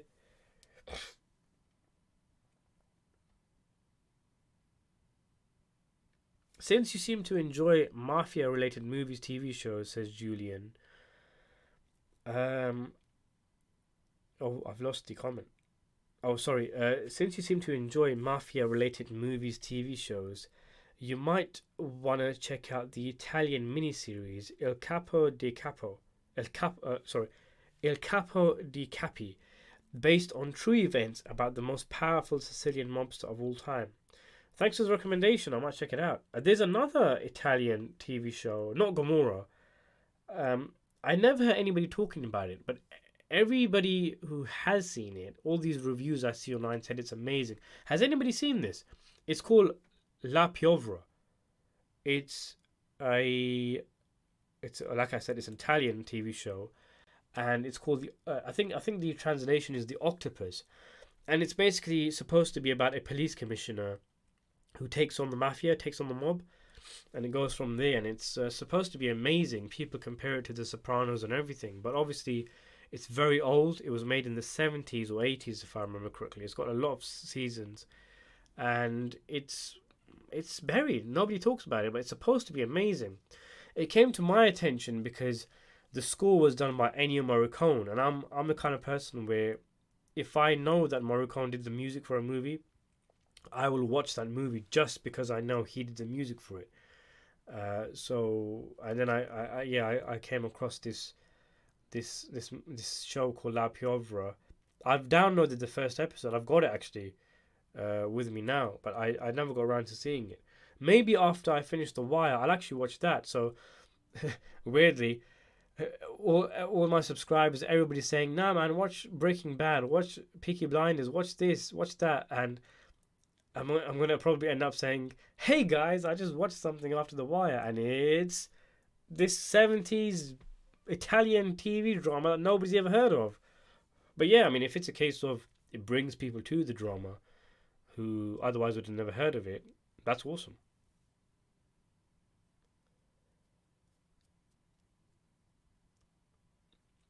Thanks for the chat and happy new year to you. Same to you, Broski Bear. Thank you for being here and asking so many great questions and being part of the chat.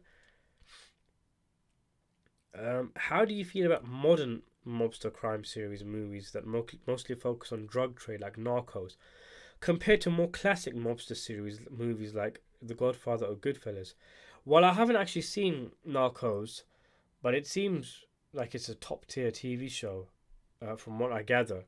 I would like to watch it. But if we're talking, do I prefer period gangster films, shall we say? That's probably the wrong word to use. They're not that old. Or modern ones. I'd probably say period, just because.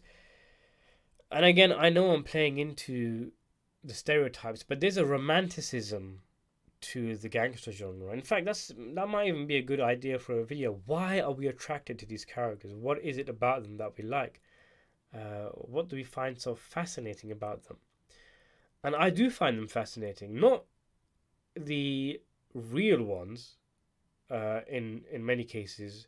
I mean, the Italian American mob, the mafia, La Cosa Nostra, it is very interesting. There's some amazing characters in there, some fascinating stories.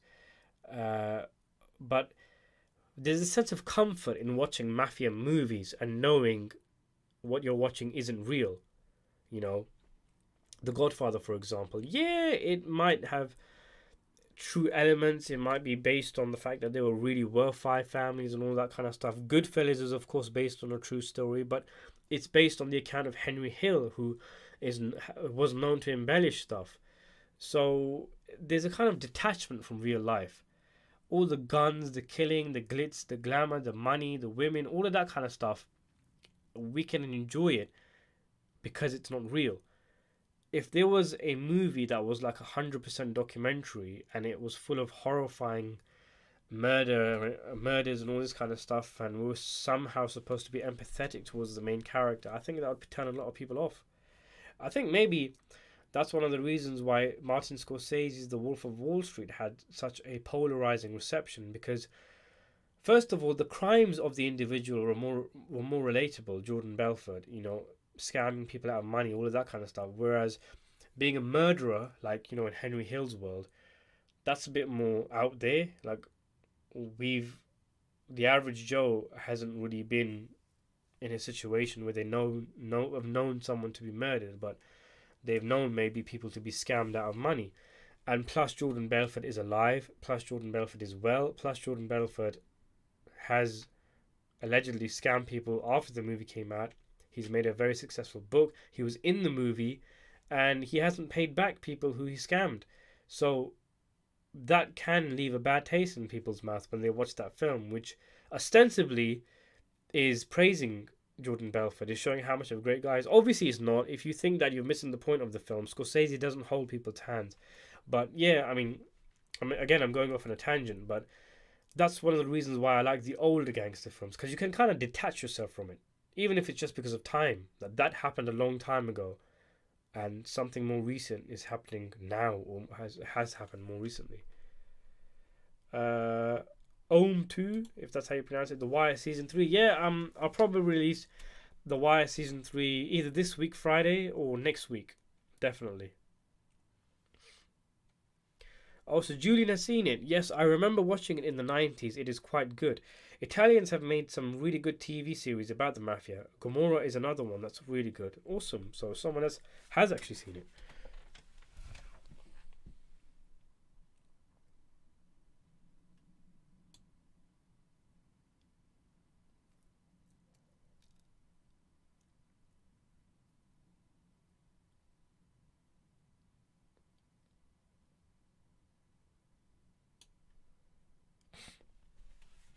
Do you have a Letterboxd or IMDb? I do actually. I haven't updated my Letterboxd in ages. Is it called Cinerata? I don't think it is. A lot of times I went by the name The Social Introvert on my social media platforms because I felt it described my personality better. That was the name of this YouTube channel as well, by the way, The Social Introvert, but I changed it to Cinerata because that was more film centric. But I think my IMDb is still called The Social Introvert. I still do update that from time to time, just to keep an eye on what films I've watched.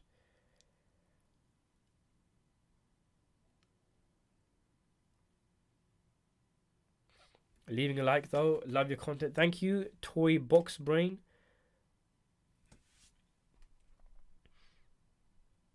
Donnie Brasco, the movie, was great. Pacino's best work. The 3-hour Donnie Brasco documentary was also fabulous, says Broski Beer.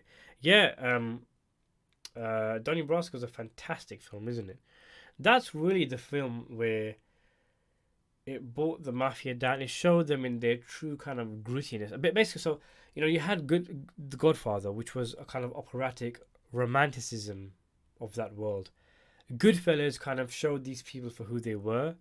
They were all just thieves and out for themselves. They betrayed their best friends, all that kind of stuff. But it was still very highly stylized to an extent where it made you fall in love with that world.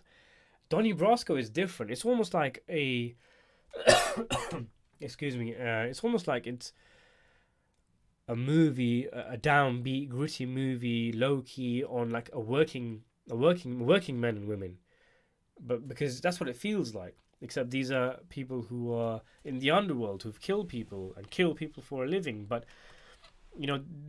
like Pacino's character is so pathetic. He's so hard up.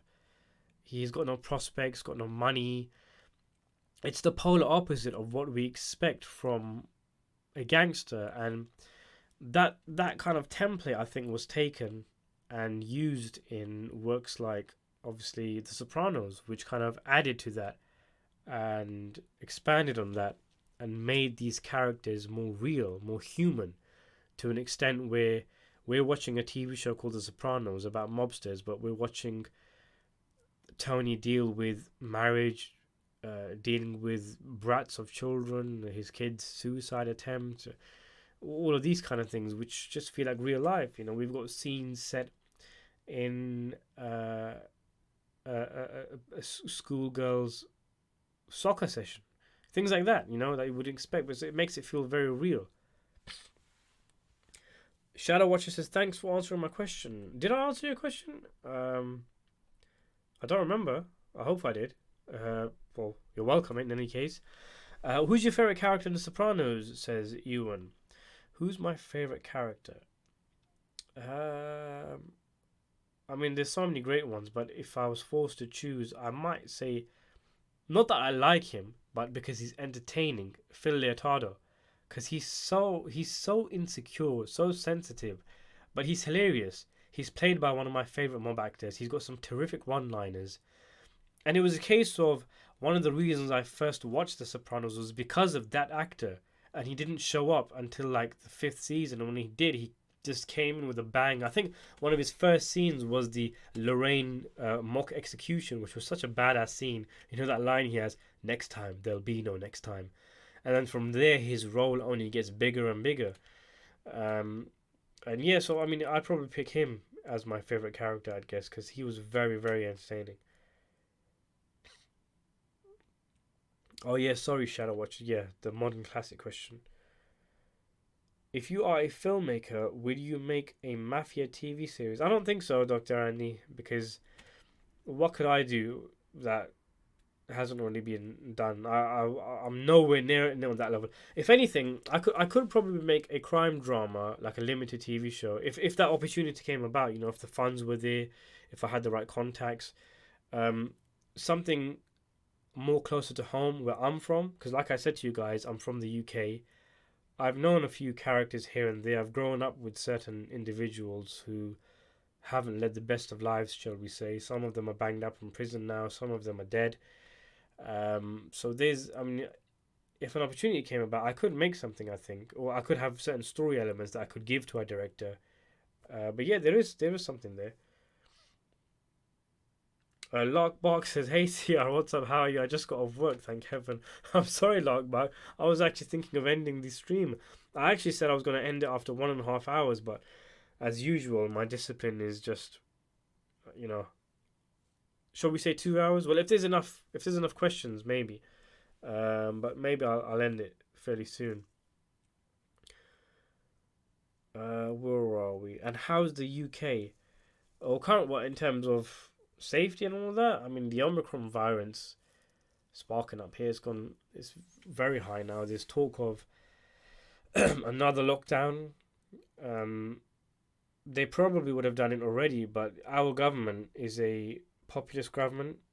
Popularist. Well, I've forgotten how to speak English, but a populist government. So basically, they make decisions based on what they think is going to be popular. And so they're not going to do a lockdown on Christmas or in the New Year, and there's major talks that they'll probably do it after that, which is you know, I'm not gonna get into that.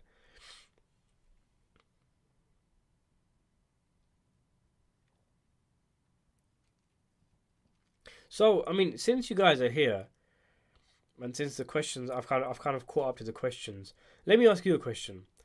Just a suggestion, or like, what video would you like me to make? Not just, you know, on a TV show or on a movie. Make a video on Once Upon a Time in America. What specific subject would you like me to take a look at? Like, you guys already know I've got a video coming out on Tony Soprano's accent changing. You guys know that I've got a video on Casino coming out. Sorry. Why did Frankie betray Niki, essentially? Is there anything else you guys want me to tackle? Obviously, hopefully something I've already seen. It might just give me an idea, and I could go over it in my head and think whether it's an idea worth going through the video or not. Here's a chance. Just fire away if you've got any video ideas that you want me to take a look at. Hopefully, it's a film that I've seen. OMG, says Lockbark, another UK lockdown. Goodness, totally horrific. Yeah, I mean, it's there's, I don't know. I don't want to turn this into a coronavirus stream. I think most of us are watching TV shows and YouTube videos and are watching live streams because we want to get away from that kind of stuff. Sopranos also dispelled the myth that mafia bosses are multi-millionaire worth hundreds of millions of dollars, but Tony's net worth is stated to be around 5 million in cash, not counting his assets, says Julian. Yeah, definitely. Going back to Donnie Brasco, that also did that, didn't it? That kind of feeling that, hey, hang on, the average mobster is actually a deadbeat loser.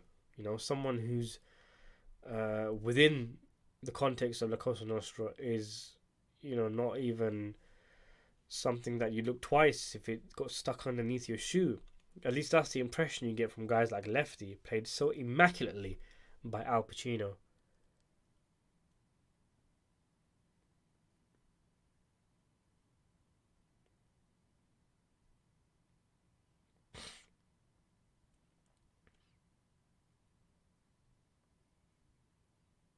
What about something on commonly liked foreign directors such as Ingmar Bergman, Tarkovsky, Akira Kurosawa? Yeah, I mean that's a good idea.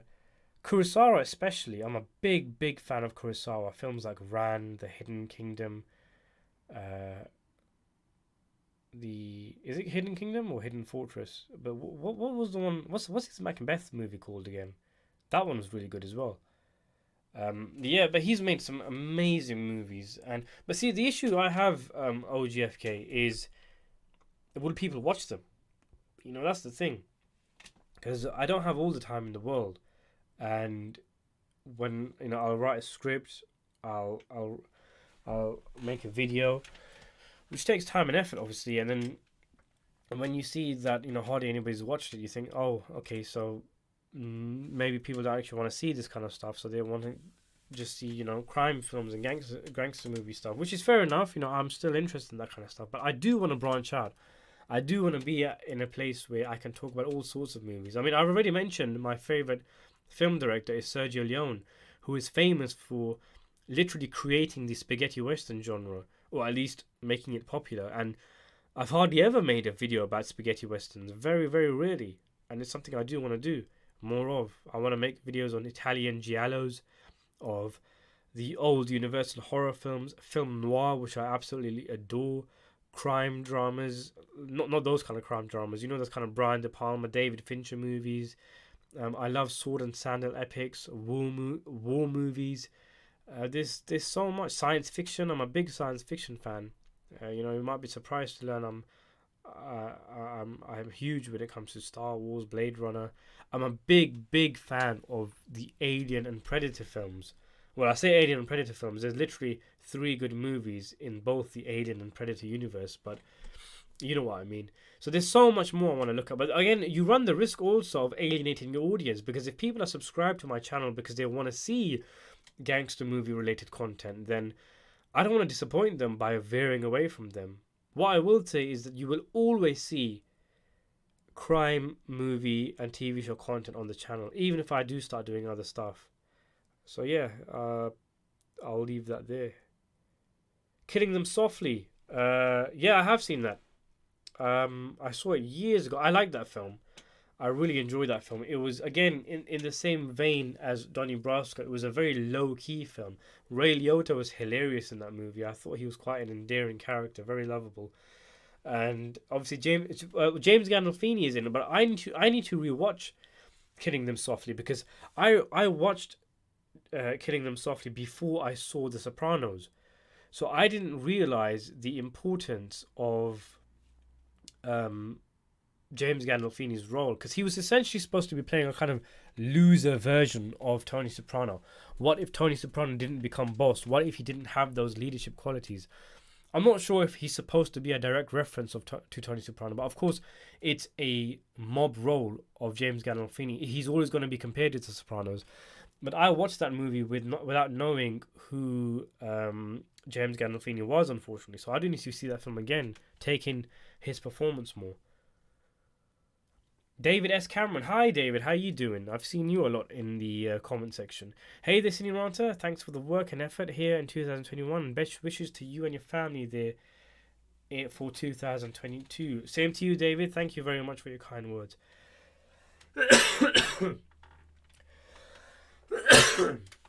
Excuse me. Sorry if you're wearing headphones. I've probably blown your ears off.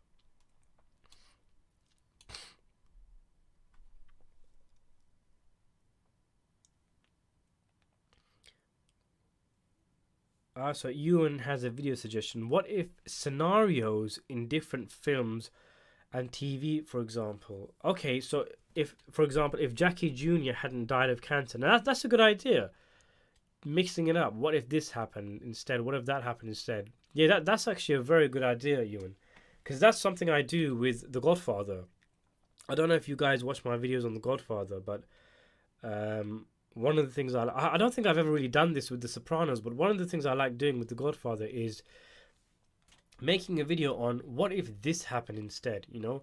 Like my most recent one was, what if Don Corleone didn't what if he did, accept Sollozzo's deal? You know, the Turk, they call him, Virgil Sollozzo. He comes in the beginning of The Godfather and he makes a deal with Don Corleone, which Don Corleone rejects, and then the Turk puts a hit out on Don Corleone. That sets in motion the events of the film. So my premise was that, what if he did accept the deal? Would there still be a hit sent out against Don Corleone? And I think there's a lot more to that particular part of the movie, which you can see in my video. But yeah, Ewan, that's a great idea. I should do that. I should do that for other stuff, The Sopranos especially, because The Sopranos is a show where so many plot threads could have gone in different directions. Oh, hey Sabrina Grant, another commenter I always see on in the comment section, always giving your thoughts. How are you doing? You all right?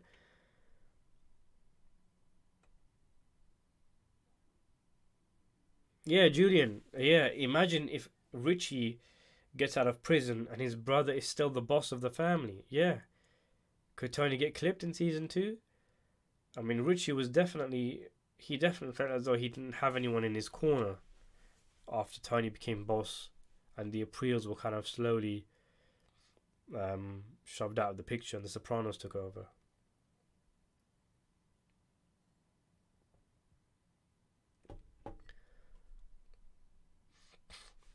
Julian says The Drop with James Gandolfini and Tom Hardy is a very good movie. Yeah, it is. Yeah, I've seen that one. That's a good movie. Again, in the same vein as these films we've been talking about, very low key, and that's what I like. You know, it's a departure from, say, I don't know. You know, like these Marvel movies where everything has to be about saving the world. Everything, in every movie, the stakes are so high. Sometimes it's nice just to have a very, very small scale film, just when a few things are going on, just focusing on a few characters.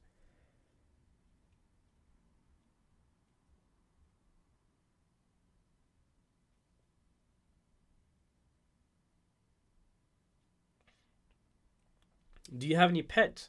Says Ed. Yeah, I do actually. I've got a few fish and I've got a few turtles as well, which all live in the same tank. Loads of different types of fish, like a blood parrotfish, and I had 3 different types of turtles. I had to get rid of one. I had to give it away because it outgrew the tank. You know, it became unfair to keep such a big creature in the tank. It was unfair on the turtle.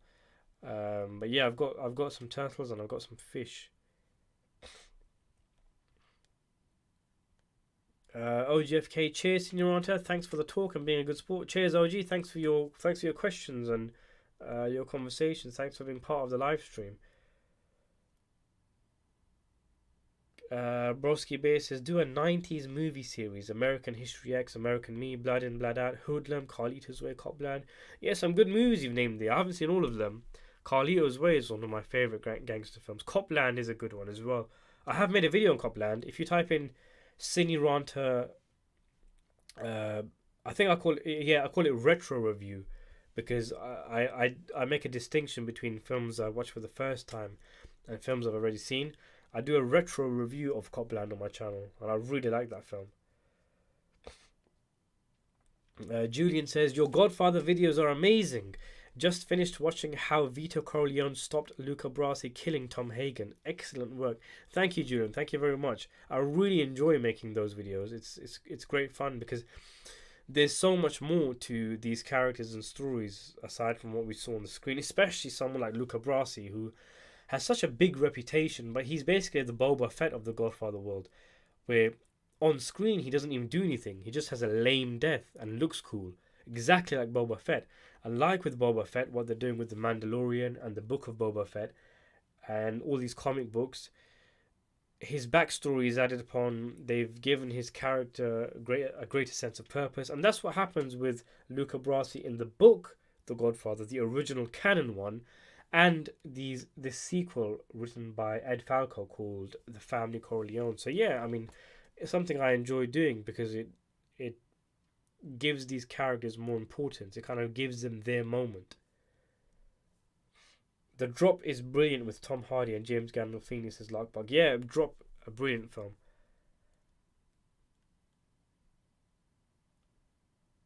Baron Saturday, my entire family was mauled by a box turtle.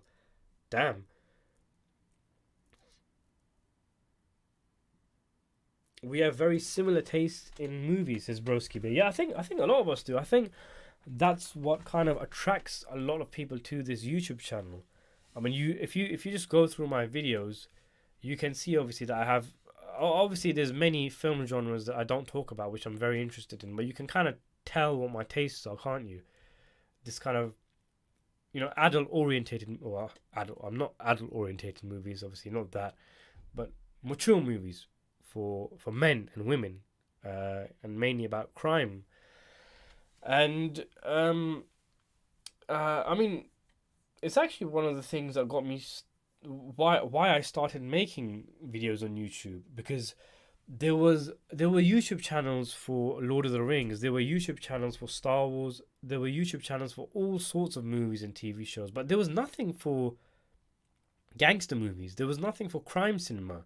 Yeah, sure, some of the big YouTubers, they might have made a character analysis on Tony Soprano or Don Corleone there, but nobody was doing it consistently. And I thought, I was thinking, I really wish there was some channel that I could watch where it was just films that I like watching. There's so much on these breakdowns and lore for, say, Marvel movies or DC movies or Star Wars, and so I just did it myself. And one thing led to another. It started with The Irishman. The Irishman was the one where I was following that film for a long time, and I started to get followers who were also looking forward to The Irishman, and they just went from there. I started expanding out, branching out. I started talking about The Godfather, and I think my popularity in Godfather videos went up when The Death of Michael Corleone came out, which I think was 2020 December. That's the recut version of The Godfather Part 3. And then I started doing more videos on The Sopranos, and then obviously The Many Saints of Newark came out, and Talking Sopranos. So obviously Sopranos was very big in 2021. So yeah, hopefully I keep expanding, because I wanna get to a stage where, okay, we went from The Irishman to crime cinema in general.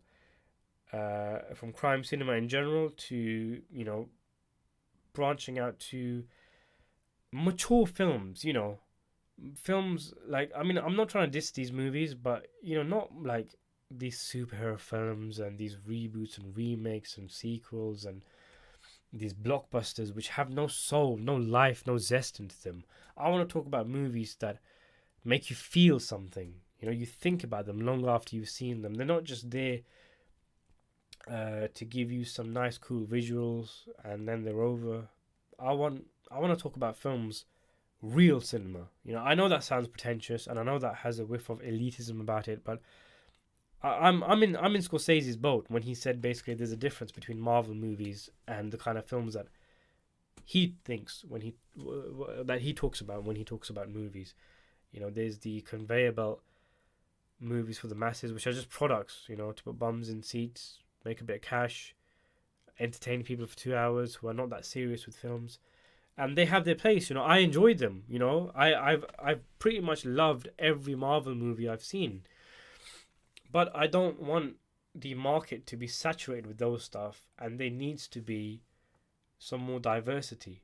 You know, I'd be happy if there was 10, 20 Marvel movies released every year, as long as there were 10, 20 mid-budget, mature, adult-orientated movies as well, or a couple of original science fiction movies, or you know, some, you know what I mean. So anyway, I've gone off of a tangent. Let me just go back to the chat. Thoughts on next year's The Batman Larkbot? I am looking forward to that. I am interested in seeing where these DC films are going. I enjoyed Joker very much. I thought that was a good film. I haven't seen the full trailers of Batman. Because I recommend you do this as well. I turn the sound off when I watch a trailer because people always say trailers give too much away, which is true. But a lot of that comes from the sound because people say things which give things away. So I watch them with the sound off. I haven't seen the most recent trailer of Batman, but I've seen the teaser trailer, and I think it looks really good. It's interesting, and I hope it's good. And I do want to watch it.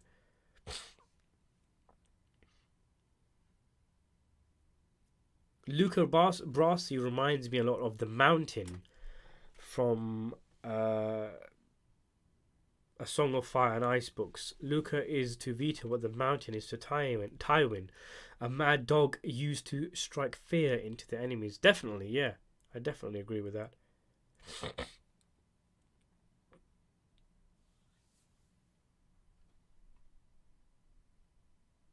Too many sequels and prequels. Yeah, Baron, I mean, it's the motivation and the intention behind them. That's the main issue, because we could live in a world where there was endless amounts of sequels and reboots, and they were all brilliant because there have been great reboots, there have been great sequels. But we know that when the next Terminator is announced, when the next Predator is announced, which actually there is a Predator movie coming out, or when the next Alien is announced, again, there's an Alien TV series coming out. But when the next movie in one of these big IP franchise films is announced, we know why they're being made. They're just being made for money. And somebody might say, well, duh, obviously movies are made for money. Well, yeah, but they're made for money. That's one reason. You know, if a film director has an interesting idea for a sequel and he wants to captivate audiences, he wants to move them, chances are that guy's sequel is going to be better than whatever a studio fashioned up, where the script was essentially written by a committee brainstorming whatever ideas they could use to appease everybody, every single demographic. Because I mean, that's the thing. That's another thing, isn't it? That's one of the issues with these reboots and remakes, that they're trying to please everyone. You can't make a movie for everyone. You end up making a movie for no one. You have to have your supposed target audience, because what they try and do is, because people talk about political correctness, yeah, I think political correctness in movies is disingenuous. It's not really political correctness in the sense that I mean, the word I'm looking for is virtue signaling, you know, like for example, they'll have I'm using inverted commas here, strong female characters, because I don't think they're really strong. They'll do that to appease certain people that have black people in there, to appease certain people. They might have a gay character in there. They'll definitely have Chinese characters, or even move the story to China, or do something with the film so that China is not offended. Like for example, that character in one of these Marvel movies where they changed it. It was supposed to be a Tibetan character, and they changed it to something else because China would have got offended. But you know what I mean? Yeah, you get what I'm saying. They're trying to appease every single person with their movies because they want as many bums in seats and want as many people to watch it, as many people to pay for it as possible. And if that's your intention when making a movie, chances are it's going to be crap. Julian says The Irishman was actually really good. Not as good as Goodfellas and Casino, but definitely much, much better than the vast majority of movies today. Yeah, definitely, I agree. I think the film is solid.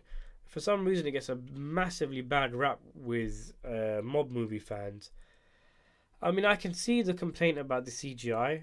I even mentioned that in my initial review. I watched the film before most people even saw it because I saw it before it came out on Netflix. I managed to see it at an art house cinema, and there were two things I pointed out in my review that I thought people were going to dislike. The first was that scene with the grocery store, at the grocery store, sorry, where De Niro's beating up that guy, which was a terrible scene. I even made a video on it before the film came out, and I think it's got more than 100,000 views now. It's called The One Scene in The Irishman Everybody Hates, and the other was the CGI, which was inconsistent. In some places it's amazing, in other places it's very distracting. And I can see how some people might think The Irishman is very long. Some people might feel it's boring, which is unfortunate. But it's just not that kind of film. It's not supposed to be Goodfellas. It's not trying to be Casino.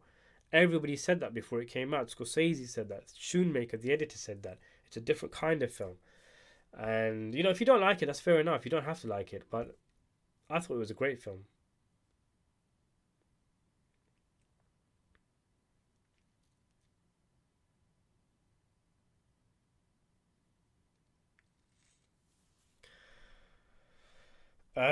Bill Arnold says, "What pets do you keep?" Like I said about 15 minutes ago, somebody else asked a similar question. I've got fish and turtles.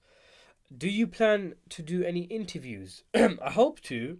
And funnily enough, I was mentioning that I had ideas for new videos, and that's actually one of them. Interviews with, I'm not going to say who, but there's a few things I've got lined up. Hopefully, it works out. Nothing concrete yet. I've not actually done anything yet. So, here's hoping.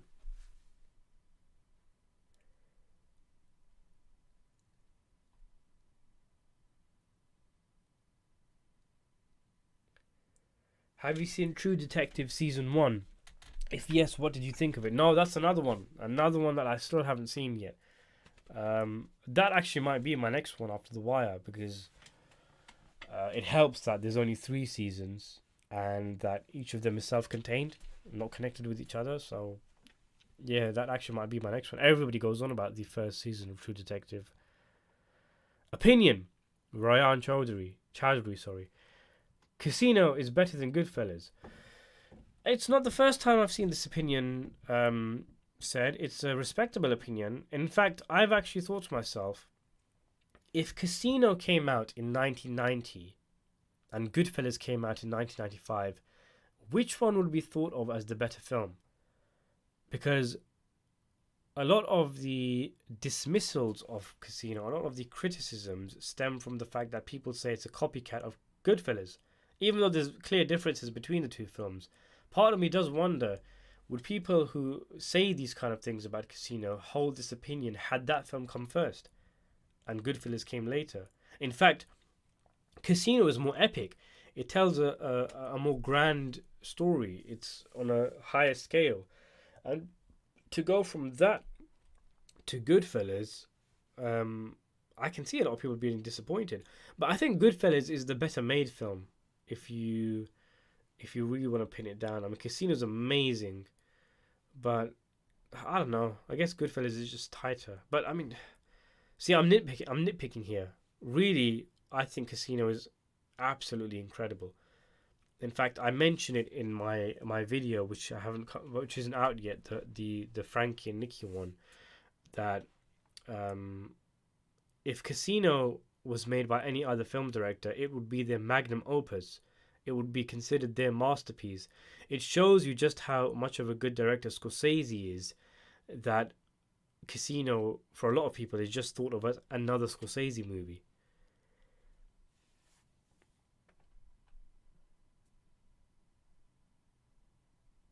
What's your opinion on Wolf of Wall Street? Good film. I liked it. First time I watched it, I was like, huh? Was that it? That doesn't really feel like a Scorsese film. But on repeat viewings, I thought it was very good. It is very entertaining. Ryan, sorry, did I say Ryan? I think your name is pronounced Ryan, isn't it? The Irishman is disliked among the mob history buffs because of its because of Sheeran's highly debated claims. But as a film, it's a masterpiece. Yeah, I mean that's a weird one because a lot of people complained about The Irishman, saying, "Oh, it's fake. Sheeran didn't kill Hoffa." And but who? I mean, look at Goodfellas. You know, half of Goodfellas is probably made up because the information we're getting is from Henry Hill, who was known to make up facts, who was known to change around facts, who was known to add new details after the fact. And nobody has a problem with it for one film, but then all of a sudden, I mean, it's a bit like Michael Francese with The Sopranos and Many Saints of New York. All of a sudden, The Irishman comes out, and everybody's concerned with history and what really happened. When did we all suddenly become historians? I don't watch mafia films for the history. I enjoy the history. I like knowing. I like that sense of, whoa, this actually happened. You get when watching a film based on a true story. But I know that movies make things up. They have to. They have to change things up. And because Scorsese was never concerned whether The Irishman was a true story or not. He mentioned in interviews that it's a story about a man and the introspection of him having grown older after his prime, after so many people have died, him getting religious, all of that kind of stuff. It was a perfect template to tell the kind of story that Scorsese wanted to tell. The fact that whether it was true or not was completely irrelevant to Scorsese, and it shouldn't be that relevant to filmgoers. In fact, the film itself, I think, acknowledges this. First of all, Sheeran is the narrator. It's told from his point of view. So automatically, any mistakes in the film, anything that doesn't feel right with what regards to what we know of history, we can just chalk it up to Sheeran lying or misremembering because he's so old. And there's actual mistakes in The Irishman, like the date when Alan Dorfman died. They actually made a mistake there. They got the date wrong. And that could be an indicator that Sheeran is something of an unreliable narrator. There's another scene where when Sheeran is phoning up Hoffa's wife, and there's a weird, I made a video on this called "Why is there a weird jump cut in The Irishman?" Something like that. There's a really weird jump cut, and it has a technical reason to exist. It actually has a real reason, which Scorsese or Shoemaker has talked about. But in terms of the context of the film, I like to think of it that this memory was so difficult for him to recount that the film gets kind of messed up when we're replaying that memory. And so, yeah, I mean, unreliable narrator. We've got a heap of them in Scorsese's movies. So the truth is never. It was never important for me when watching The Irishman. I was aware I was not watching a history lesson. In fact, if you're going in expecting a lot of history, you know, you've come to the wrong neighborhood, for the lack of a better phrase, because Scorsese even said he didn't want to hold people's hands with the history. There's so much in The Irishman that isn't explained. Who was that guy in the barbershop they killed? It was Albert Anastasia. Do they ever mention that? I don't think they do. Who exactly was Jimmy Hoffa? Was he a good man? How did he get as high as he did? Why was he as famous as the Beatles? Why was he as famous as Elvis, as they say in the movie? The movie doesn't tell us that. You know, it expects you to do your own homework. Or otherwise, your lack of knowledge is part of the viewing experience. Like that scene at the end where Sheeran says to that young nurse, "Yeah, you don't know who Hoffa is," and she pretends to know who he is. That essentially is the younger generation. They don't know who Jimmy Hoffa was. They don't know these stories that went on. These men who grow old, who die, and their stories die with them. So that part of the film I found was very interesting.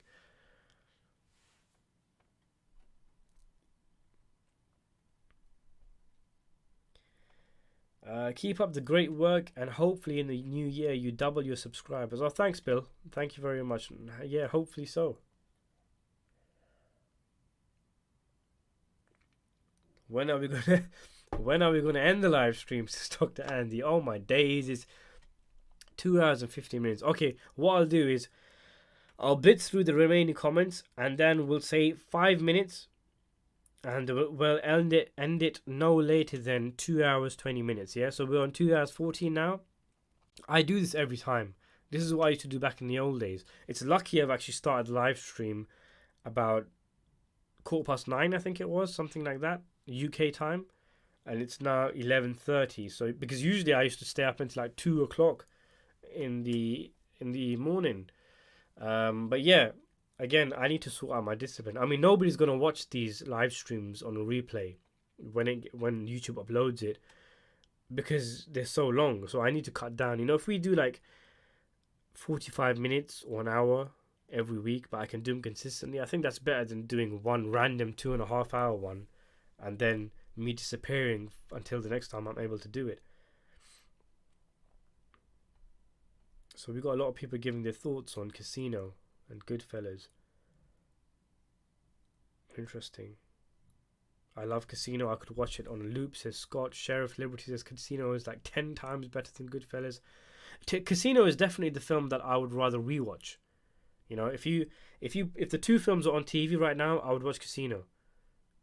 Maybe it's because I've seen Goodfellas more, but Casino is richer in the sense that, I mean, it's 3 hours long. There's more going on. There's more characters. There's so many different things explored. Even the first hour where they just really tell you how the casino works, rather than going into all the story with the wife and the love triangle and all that kind of stuff.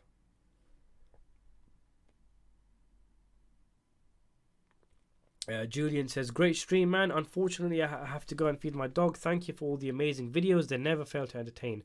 Hope you have fun on New Year's Eve and wish you all the best in 2022. Cheers. Thank you, Julian. Thank you for your kind words. Same to you. And thank you for being such a great sport on the stream. I'm going to end it now anyway in a little while.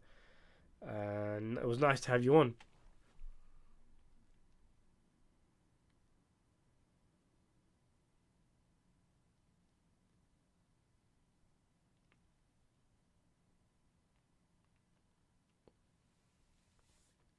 So let's see.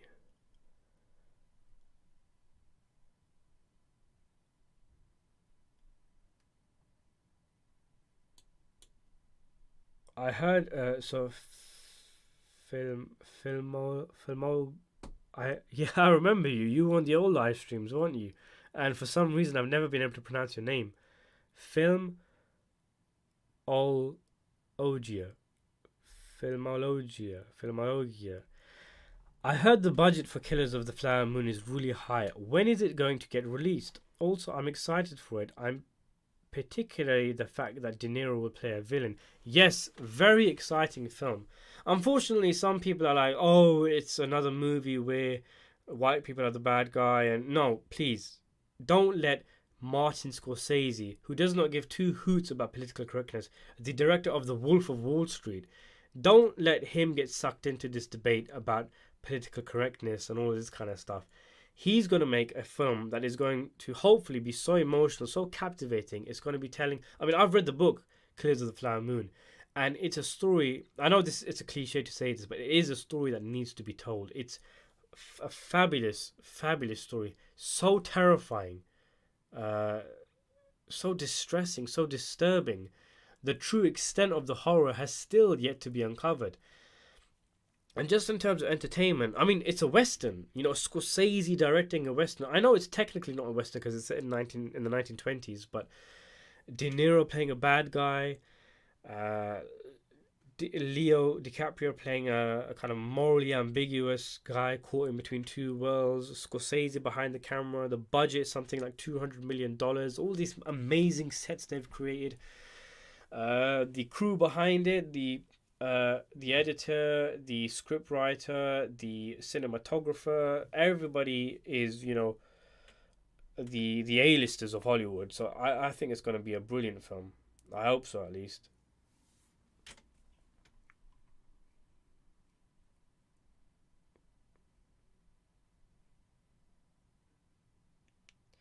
So guys, I think I'm going to end it there. I think the comments have slowed down now. I hope I've answered your questions.